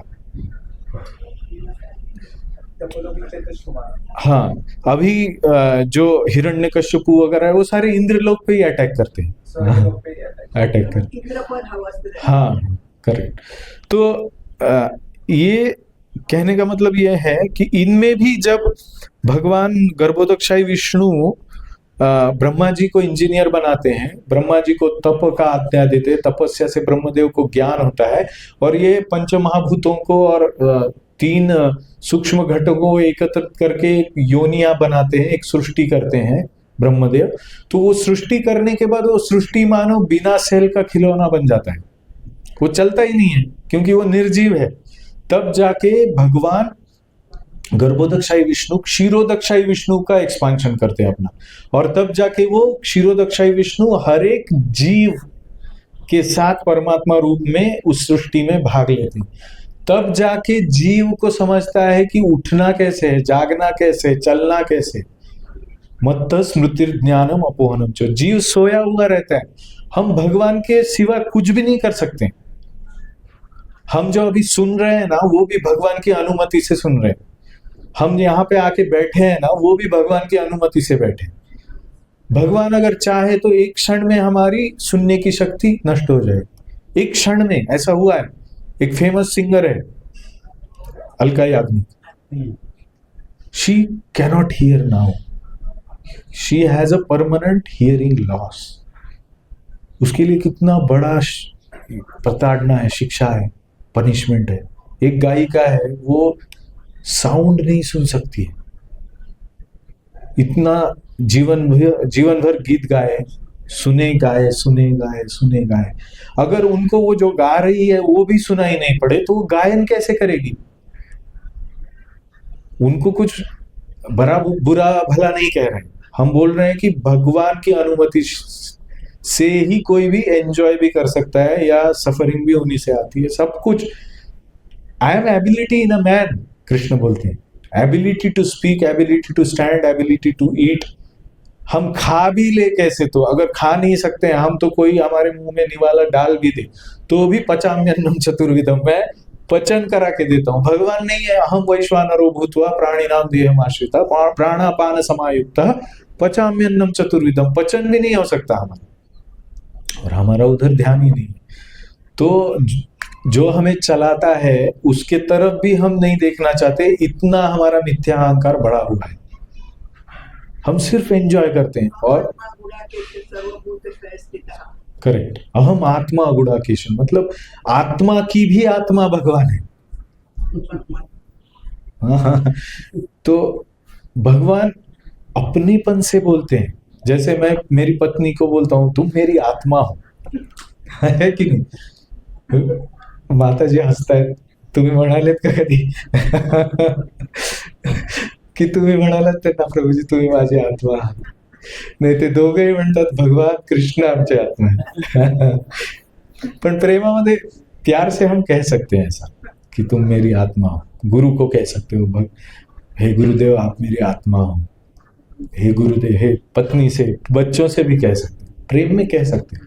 प्रभु जी, जो भी भगवान है वो सबके अंदर में ही तो है, तुम बोल सकते हैं कि आप इनडायरेक्टली अपन बोलते हैं। करेक्ट, वो तो बेस्ट हो गया, फिर वो तो बेस्ट कॉन्शियसनेस हो गया कि आप पत्नी को भी जब बोलते हो तो तुम मेरी आत्मा हो, इसी एंगल से बोलते हो कि पत्नी के रूप में भगवान ने मुझे एक जीव भेजा है जो मेरे लिए बहुत सेवा कर रहा है।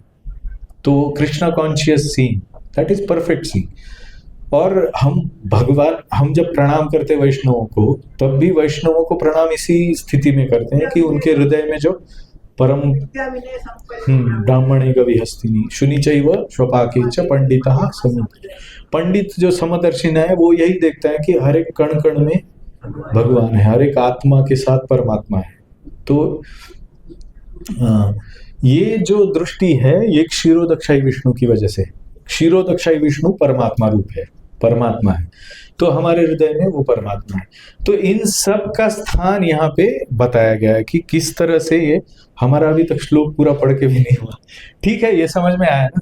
तो इससे परे जो है, ऐसे ब्रह्मांडों से परे जो है, ये कारणोदकशाही से परे जो है, ये ब्रह्म ज्योति है।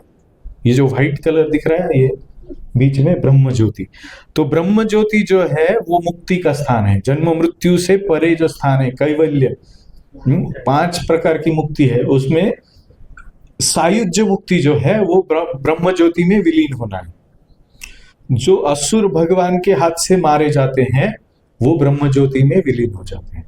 तो वो जन्म मृत्यु से परे एक चिदाकाश के चित्कण करके रह जाते हैं, परंतु उनमें भगवान के साथ या भौतिक प्रकृति के साथ कोई भी आदान प्रदान करने की शक्ति नहीं होती है।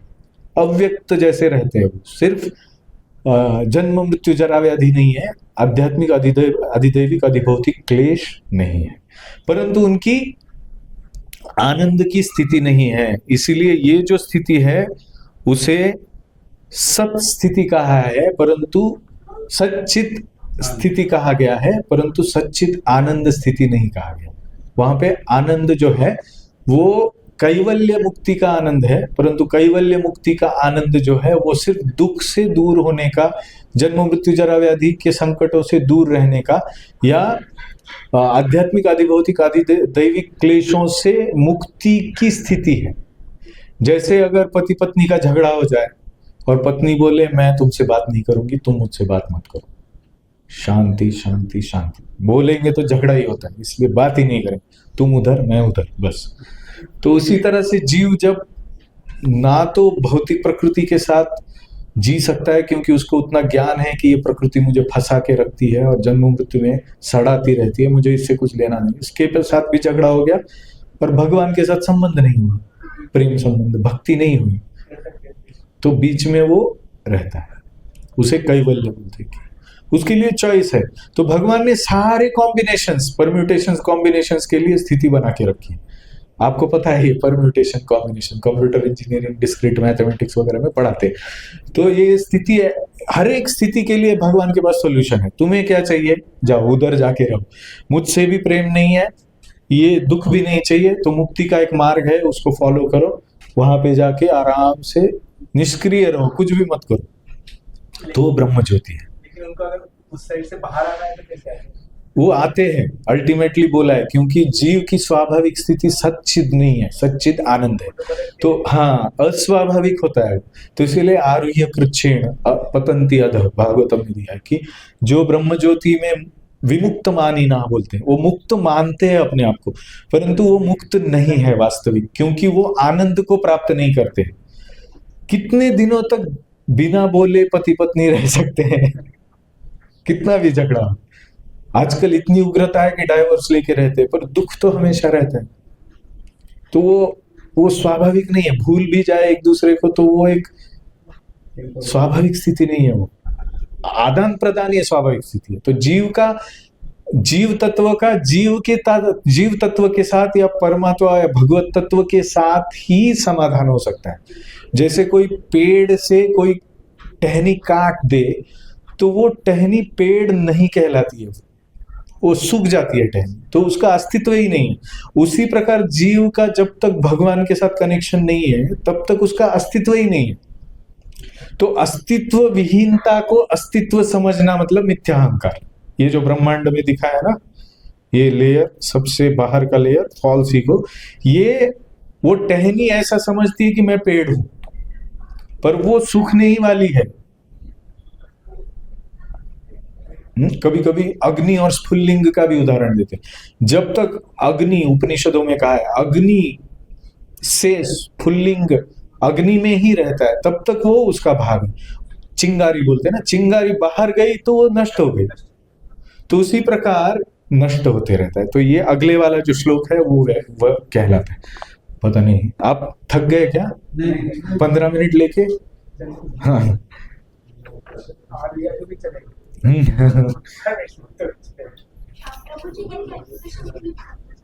भागवतम मध्ये स्कंध ना, मी तुम्हाला पाठवतो स्कंदाचं, मलाही पाहावं लागेल कुठल्या स्कंदात आहे हे ना, 3ऱ्या स्कंदात असण्याची शक्यता आहे।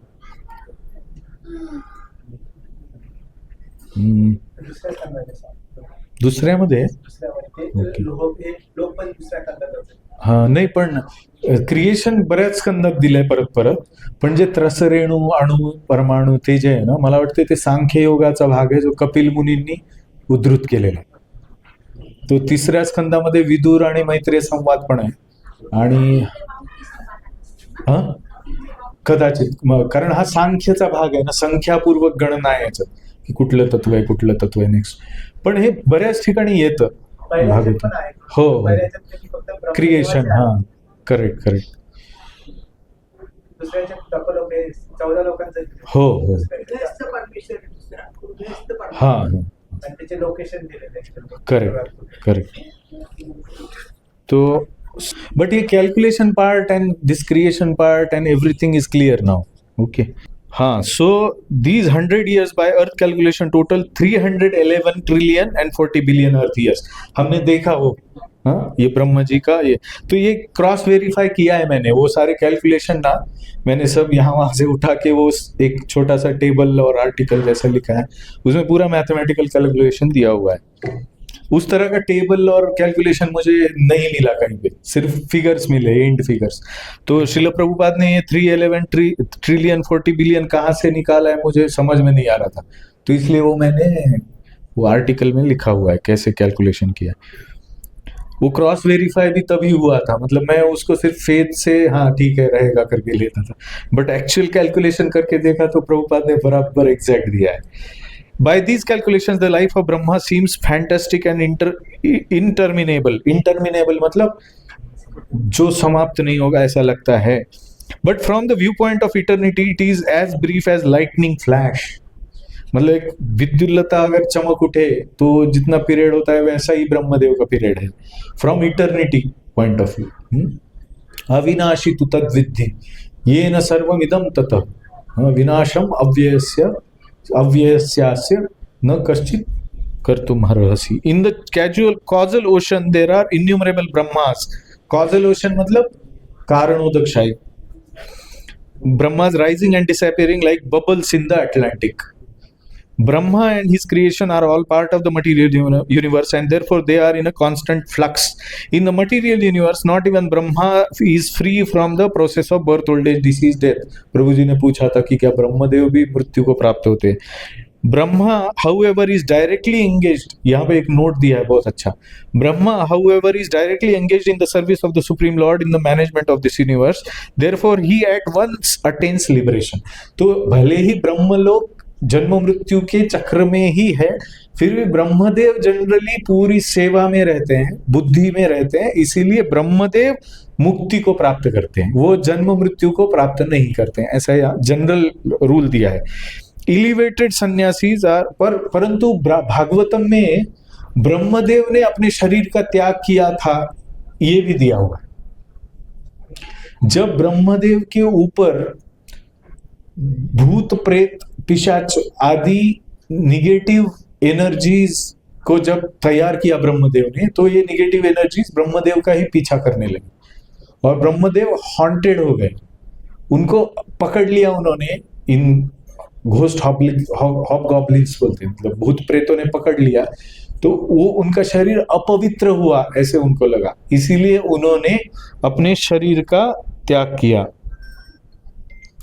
तो ये शरीर का त्याग ब्रह्मदेव ने किया है, और वहां पे ब्रह्मदेव के शरीर का त्याग मतलब अपने जैसे स्थूल शरीर नहीं है, तो इसलिए उनका मृत्यु मतलब क्या है? उस बुद्धिमत्ता का मृत्यु, उस बुद्धि का त्याग, उस घृणित अनुभव का त्याग, उस अपवित्रता का त्याग, उस सोच का त्याग। इसीलिए ब्रह्मदेव का मृत्यु मतलब अपने जैसा मृत्यु हो गया, 4 लोग आ गए फिर जला दिया, ऐसा नहीं है। ब्रह्मदेव का मृत्यु मतलब ऐसा नहीं। तो इसीलिए देवी देवताओं का भी मृत्यु नहीं होता है, ऐसा बोला है। देवी देवता सिर्फ एक झटके में चले आते हैं, यहाँ पे विलीन हो जाते हैं, तत्वों में चले आते हैं। क्षीण पुण्य होने के बाद पृथ्वी लोक पे देवी देवता, जैसे बोलते हैं ना कि कोई गंधर्व हो तो गायक के रूप में आ जाता है, किसी योनि में गायक बनता है, वैसे देवी देवता स्वरूप जीव जब गर्भ धारणा होती है उसकी, तो विलक्षण सौंदर्य होता है उसका, विलक्षण संपत्ति उसको बचपन से मिलती है, विलक्षण बुद्धिमत्ता उसे बचपन से होती है, उसका व्यवहार बहुत सुंदर होता है। तो जो देवी देवताओं के लोक से आते हैं ना, उनका एक लक्षण भी है, मैं वो भी आपको बताता हूँ कि पहचान है कि देवी देवताओं के लोक से कौन आया है, और असुरी योनि में से, असुर राक्षस योनि में से कौन मनुष्य योनि को प्राप्त किया, इसके लक्षण है। एक मुझे याद है, बहुत शांत स्वभाव, कभी भी गुस्सा ना आना, हाँ, कभी भी किसी भी चीज को रिस्पॉन्स कैसे करते हैं, उसमें से समझता है कि ये पूर्व जन्म में क्या था, अगर वो चिड़चिड़ा है, गुस्सा करते रहता है, कामातुर बहुत होता है, तो वो आसुरी योनि से, ऐसा है। और उसका श्लोक भी है, वो मैं बोलना चाहता था बट थोड़ा सा ढूंढना पड़ेगा, मैंने रिकॉर्ड करके रखा है पर ढूंढना पड़ेगा, ठीक है। बट ये टाइम चला जाएगा, इसलिए हम लोग आगे चलते हैं। In the material by this calculation, ये ठीक है, Brahma and his creation are part of material universe and therefore they are constant flux. In material, not even Brahma is free from process of birth, death or death.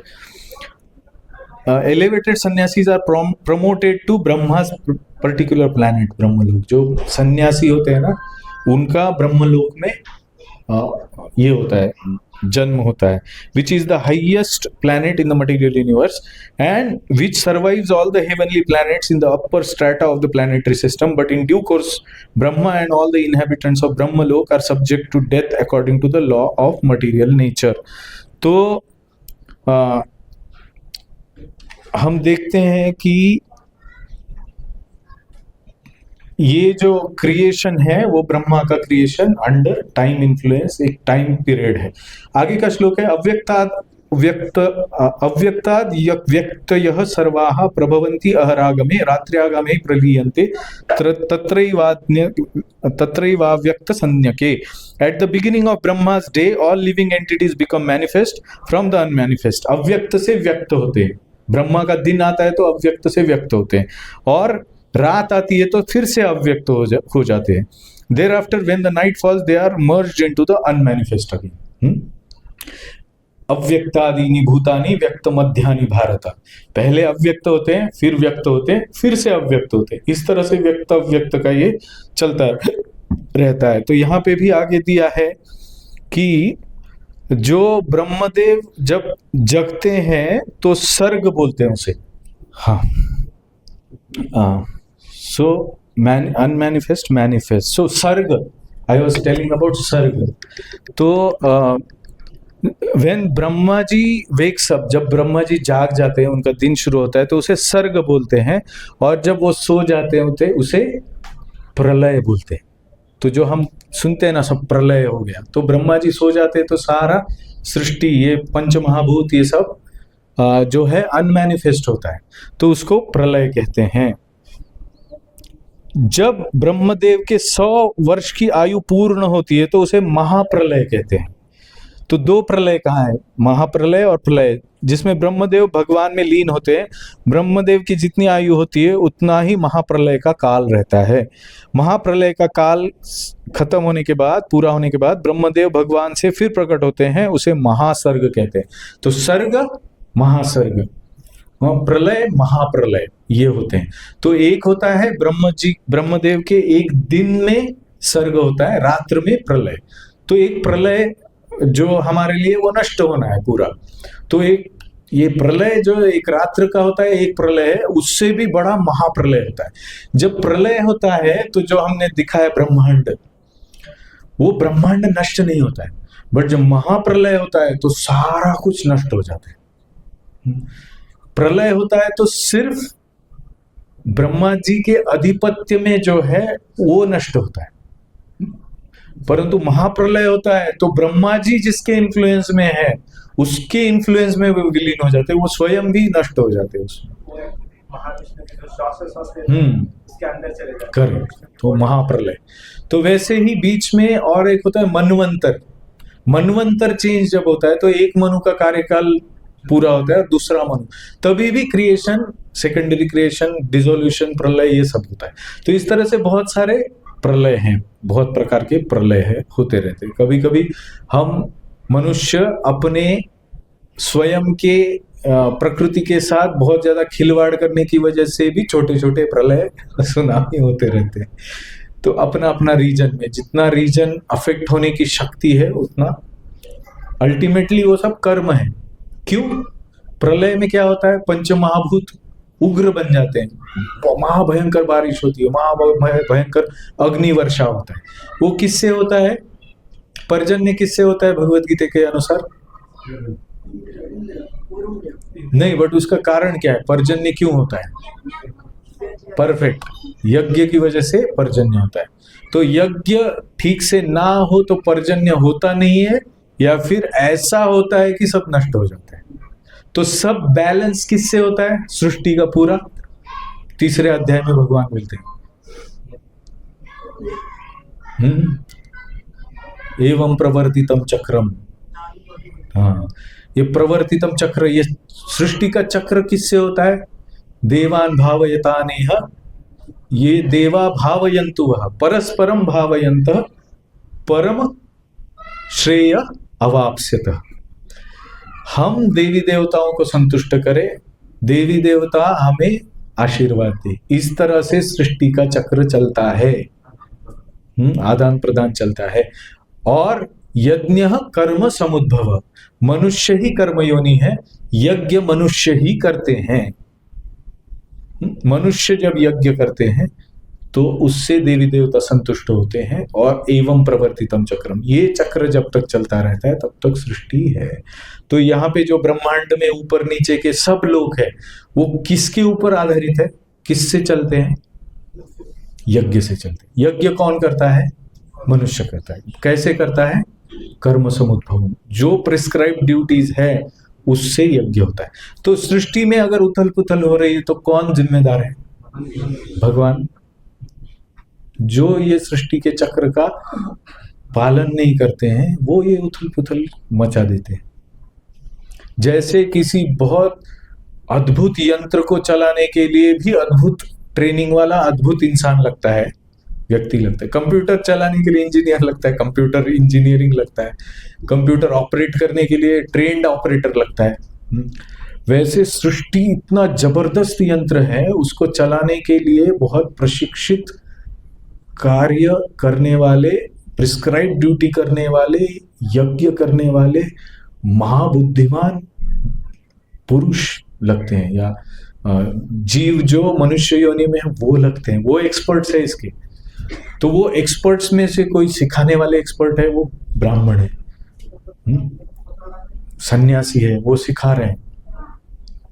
ब्राह्मण, उनको vision है, उनको ये यंत्र कैसे चलता है समझता है, उनको तुम कौन हो समझता है, तुम्हारा शारीरिक रचना क्या है, साइकोफिजिकल नेचर क्या है वो समझता है। उसके हिसाब से वो सब करते हैं। और फिर ये जो चक्र है सृष्टि का, भूतग्राम स एवायम भूत्वा भूत्वा प्रलीयते रात्र्यागमे अवश्य पार्थ प्रभवन्ति अहरागमे। Again and again when Brahma's day arrives, all living entities come into being, and with the arrival of Brahma's night they are helplessly annihilated. जब ब्रह्मा का दिन होता है तो सब प्रकट होते हैं, आते हैं, कार्य करते हैं। ब्रह्मा का दिन पूरा हुआ, रात्रि आ गई कि तुम जो चाहे करो, वो शटडाउन है कंप्लीट। शटडाउन होने के बाद तुम प्रोग्राम नहीं चला सकते अपना, सर्वर ही शटडाउन है, क्या वेबसाइट एक्सेस करोगे, वैसा है। तो इस तरह से ये अवश्य बोला है, मतलब विवश हो के प्राणी समुदाय पूरी तरह से फिर से ब्रह्मदेव की सृष्टि से अव्यक्त सृष्टि में चले जाते हैं, अव्यक्त हो जाते हैं, सुप्त हो जाते हैं, कुछ नहीं कर सकते। तो जब जन्म होता है तो हमारे लिए अव्यक्त जीव व्यक्त रूप में प्रकट होता है। जब मृत्यु होती है, हमारा भी एक सर्ग है और एक प्रलय है शरीर का। तो ये सृष्टि पूरी इस टाइम से चल रही है, काल चक्र से। इस तरह से ये सृष्टि, हाँ, प्रकृति सूयते सचराचर हेतुनानेव कम्ते जगत विपरिवर्तते। ये सारा परिवर्तन, इस परिवर्तन को हम क्या समझते हैं? ये परिवर्तन मैं हूं। इसीलिए हम विनाशी मिथ्या अहंकार से अलग अलग इंद्रियों में भटकते रहते हैं। तो इसलिए हम लौकिक जीवन में सिर्फ लौकिक चीजों में आसक्त होकर मनःष्ठानि इंद्रियाणि प्रकृति स्थानी कर्षति। कर्षति मतलब बहुत घोर संघर्ष कर रहे हैं प्रकृति के साथ, क्योंकि ये प्रकृति स्विच ऑन स्विच ऑफ होने वाली, व्यक्त अव्यक्त होने वाली, बदलने वाली है। पर जीव क्या है? सनातन है। उसकी भूख सनातन है, उसकी प्यास सनातन है, उसकी इच्छा सनातन है। इसीलिए वो इस लौकिक प्रकृति में जहां पे आदि और अंत है, आद्यंतवंत कौन्तेय न तेषु रमते बुधा, ये ही संस्पर्शजा भोगा दुःखयो न येवते आद्यंतवंतः कौन्तेय न तेषु रमते बुधा। भगवान क्या बोलते हैं कि ये ही संस्पर्शजा भोगा, ये ब्रह्मदेव से लेके नीचे लोक तक ये सब जगह पे क्या है,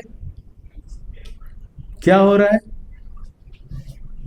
बाह्य स्पर्श से सुख का अनुभव करने के लिए जीव प्रयत्न कर रहे हैं, ये ही संस्पर्शजा भोगा। भोग भोगने के लिए अलग अलग योनियों में भटक रहे हैं।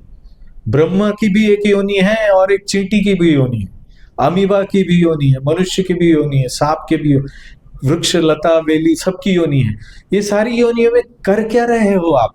भगवान बोल रहे हैं क्या कर रहे हैं? मनुष्यष्टानि इंद्रियाणि, एक प्रकार का मन, एक प्रकार का नाक, एक प्रकार का जीवा, एक प्रकार का स्पर्श, ये सब इंद्रियों का सुख अलग अलग अलग अलग अलग उपभोग कर रहे हैं, बस घूम रहे हैं इधर से उधर, उधर से इधर, इधर हजारों बार, लाखों बार, करोड़ों सालों तक ऐसे ही जीव घूमता रहता है अपना ही एक प्रायोरिटी बना के कि मुझे ये चाहिए, मुझे ये नहीं चाहिए, संकल्प विकल्प मन में धारण करके। तो इस तरह से वो कभी भी जन्म मृत्यु के चक्र से छूट नहीं पाता है। अव्यक्त व्यक्त, अव्यक्त व्यक्त, अव्यक्त व्यक्त होते रहते हैं, मृत्यु के बाद अव्यक्त होता है। तो जिस तरह से यहाँ पे जो चैप्टर चल रहा है 8वां चैप्टर, अटेनिंग द सुप्रीम, इसमें यही चर्चा चल रही है, किम अध्यात्म किम कर्म पुरुषोत्तम अधि यज्ञम अधिभूतम किम, ये सब प्रश्न पूछ रहे हैं। ये प्रश्न उस जोन के है। भगवान जब बोल रहे हैं ना कि ये मेरा नेचर कैसा है, भगवान 7वें अध्याय में बोलते हैं। भगवान बोलते हैं भूमि रापो अनलो वायु सब कैसे बनाया हुआ है, सब बोलते हैं। उसके बाद अर्जुन को पता करना है कि ये सब है क्या झंझट, मैं कहाँ पे हूँ, कैसे आऊं, मैं क्या कर रहा हूँ, कौन सी प्रकृति है, क्या क्या। भगवान बोलते हैं 7वें अध्याय का जो अंतिम ये है टीचिंग्स, हाँ, साधि यज्ञम च ते विदुः प्रयाण काले पिचमाम ते विदुः युक्त चेतसा। भगवान बोल रहे हैं कि those in full consciousness of me who know me the supreme lord to be the governing principle of all material manifestation. तो भगवान बोल रहे हैं ऑल मटेरियल क्या है मैनिफेस्टेशन, किम ब्रह्म, किम तद ब्रह्म, किम अध्यात्म, किम कर्म पुरुषोत्तम, क्या बोल रहे हो तुम ये सब? तुम सुप्रीम हो, क्या सुप्रीम हो? सुप्रीम का अर्थ क्या होता है? ऑफ द डेमी गॉड्स, भगवान आदिभूतम, आदि यज्ञम, आदि क्या है? आदिभूत मतलब ये देवी देवता, end of all methods of sacrifice, ये त्याग क्या है? और can understand and know me the supreme person even at the time of death, मृत्यु के वक्त जान सकते ये मृत्यु क्या है।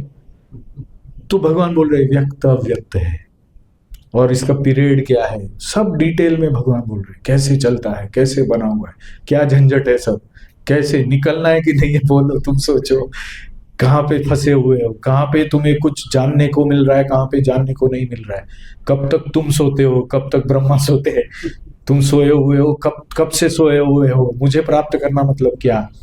हाँ, ऐसा बोलते हैं ना कि life is examination, death is life is preparation, death is examination. हम देखो हमारे परम पूज्य राधानाथ स्वामी महाराज इसी श्लोक पे एक प्रवचन दे रहे थे, मैंने सुना, तो बोल रहे थे कि भारत में मैंने देखा कि सब लोग exam exam exam exam oriented ही है सब। उन्होंने बोला मैंने यूनिवर्सिटी, अमेरिका की यूनिवर्सिटीज में सीखा है, वहां के लोग इतने एग्जाम नहीं करते। उन्होंने यहां तक बोला महाराज ने कि पिछले वाले दिन में दारू पी के स्त्री संग करके सोए हुए पड़े, दूसरे दिन जाके एग्जाम दे के आते हैं हमारे यहाँ के स्टूडेंट अमेरिका के। वो नहीं बोल रहे कि अच्छा है बुरा है, नहीं बोल रहे, बट इतने रिलैक्स है ये बोलना चाहते हैं वो कल्चर में। और यहाँ पे जो है ऐसे मरे मरे रहते हैं, एग्जाम के सिवाय दूसरा। महाराज बोल रहे मंदिर में आओ तो छोटी छोटी बच्चियां भी आके बोलती महाराज टुमारो इज माय एग्जाम। महाराज बोल रहे ऐसे एग्जाम है तो क्या मतलब, क्या बड़ी बात है, और कौन से कल्चर की एग्जाम है, कौन से नॉलेज की एग्जाम है। तो महाराज बोल रहे हैं कि ये एक बिंदु है पूरे जीव की जर्नी का। ये टाइम स्केल पे आपकी एग्जाम क्या मायने रखती, आपके फेल्यूर्स और पासिंग क्या मायने रखते, क्या इतनी बड़ी बात हो गई कि तुम इतने स्ट्रेस में हो। जब मृत्यु आएगा तो तुम्हें स्ट्रेस सही क्या है वो पता चलेगा। तो इसलिए life is examination, death, life is preparation, death is examination. तो यहाँ पे प्रयाण काले के लिए, एग्जाम के लिए प्रिपेयर करने के लिए सिलेबस दिया हुआ है। देखो समझो, ऊपर ऊपर से मत करो, समझ के करो, जो कर रहे हो समझ के करो। तो Krishna consciousness means all this knowledge. भगवान बोलते जो मेरा भक्त है ना उसको ये सब पता होता है। तो भगवत गीता पता है, इसमें सब भगवान ने दिया हुआ है। यही भक्ति मार्ग है, यही भगवान को प्राप्त करने की एक मेथड है। This is the way by which we obtain Krishna. So इसीलिए ये अव्यक्त जो है, अविनाशी जो है, ये हमें ये सर्ग प्रलय, महासर्ग, महाप्रलय, ये सारी एग्जामिनेशंस नहीं है। Death is as such that level देखोगे तो वो एग्जामिनेशन नहीं है, क्योंकि जो आत्मा के ज्ञान को जानता है, धीरा तत्र न मुह्यति, एक रूम से दूसरे रूम में चला गया। एक महाराज हमारे आए थे, वो बोल रहे थे कि हम अगर किसी घर में हैं 2 BHK, एक बेडरूम में से दूसरे बेडरूम में चले गए तो रोते हैं क्या? वैसे ही जो जीव पूरी तरह से जानता है कि मैं आत्मा हूं, वो मृत्यु के वक्त कोई भी शोक नहीं करता है। वो एक शरीर से दूसरे शरीर में चला गया। वासोसी निर्णय। यथा विहाय, जैसे कपड़े बदलते हैं पुराने, वैसे नए कपड़े धारण करते हैं। उसी तरह से जीव जन्म मृत्यु के चक्र में जब घूमता है तो उसका मेन कंसर्न है कि मैं इस मिथ्या अहंकार से छूट जाऊं, जिससे मैं अपने आप को एक तादात्म्य करके इस प्रकृति का भाग समझ के उसी को मैं समझ रहा हूं।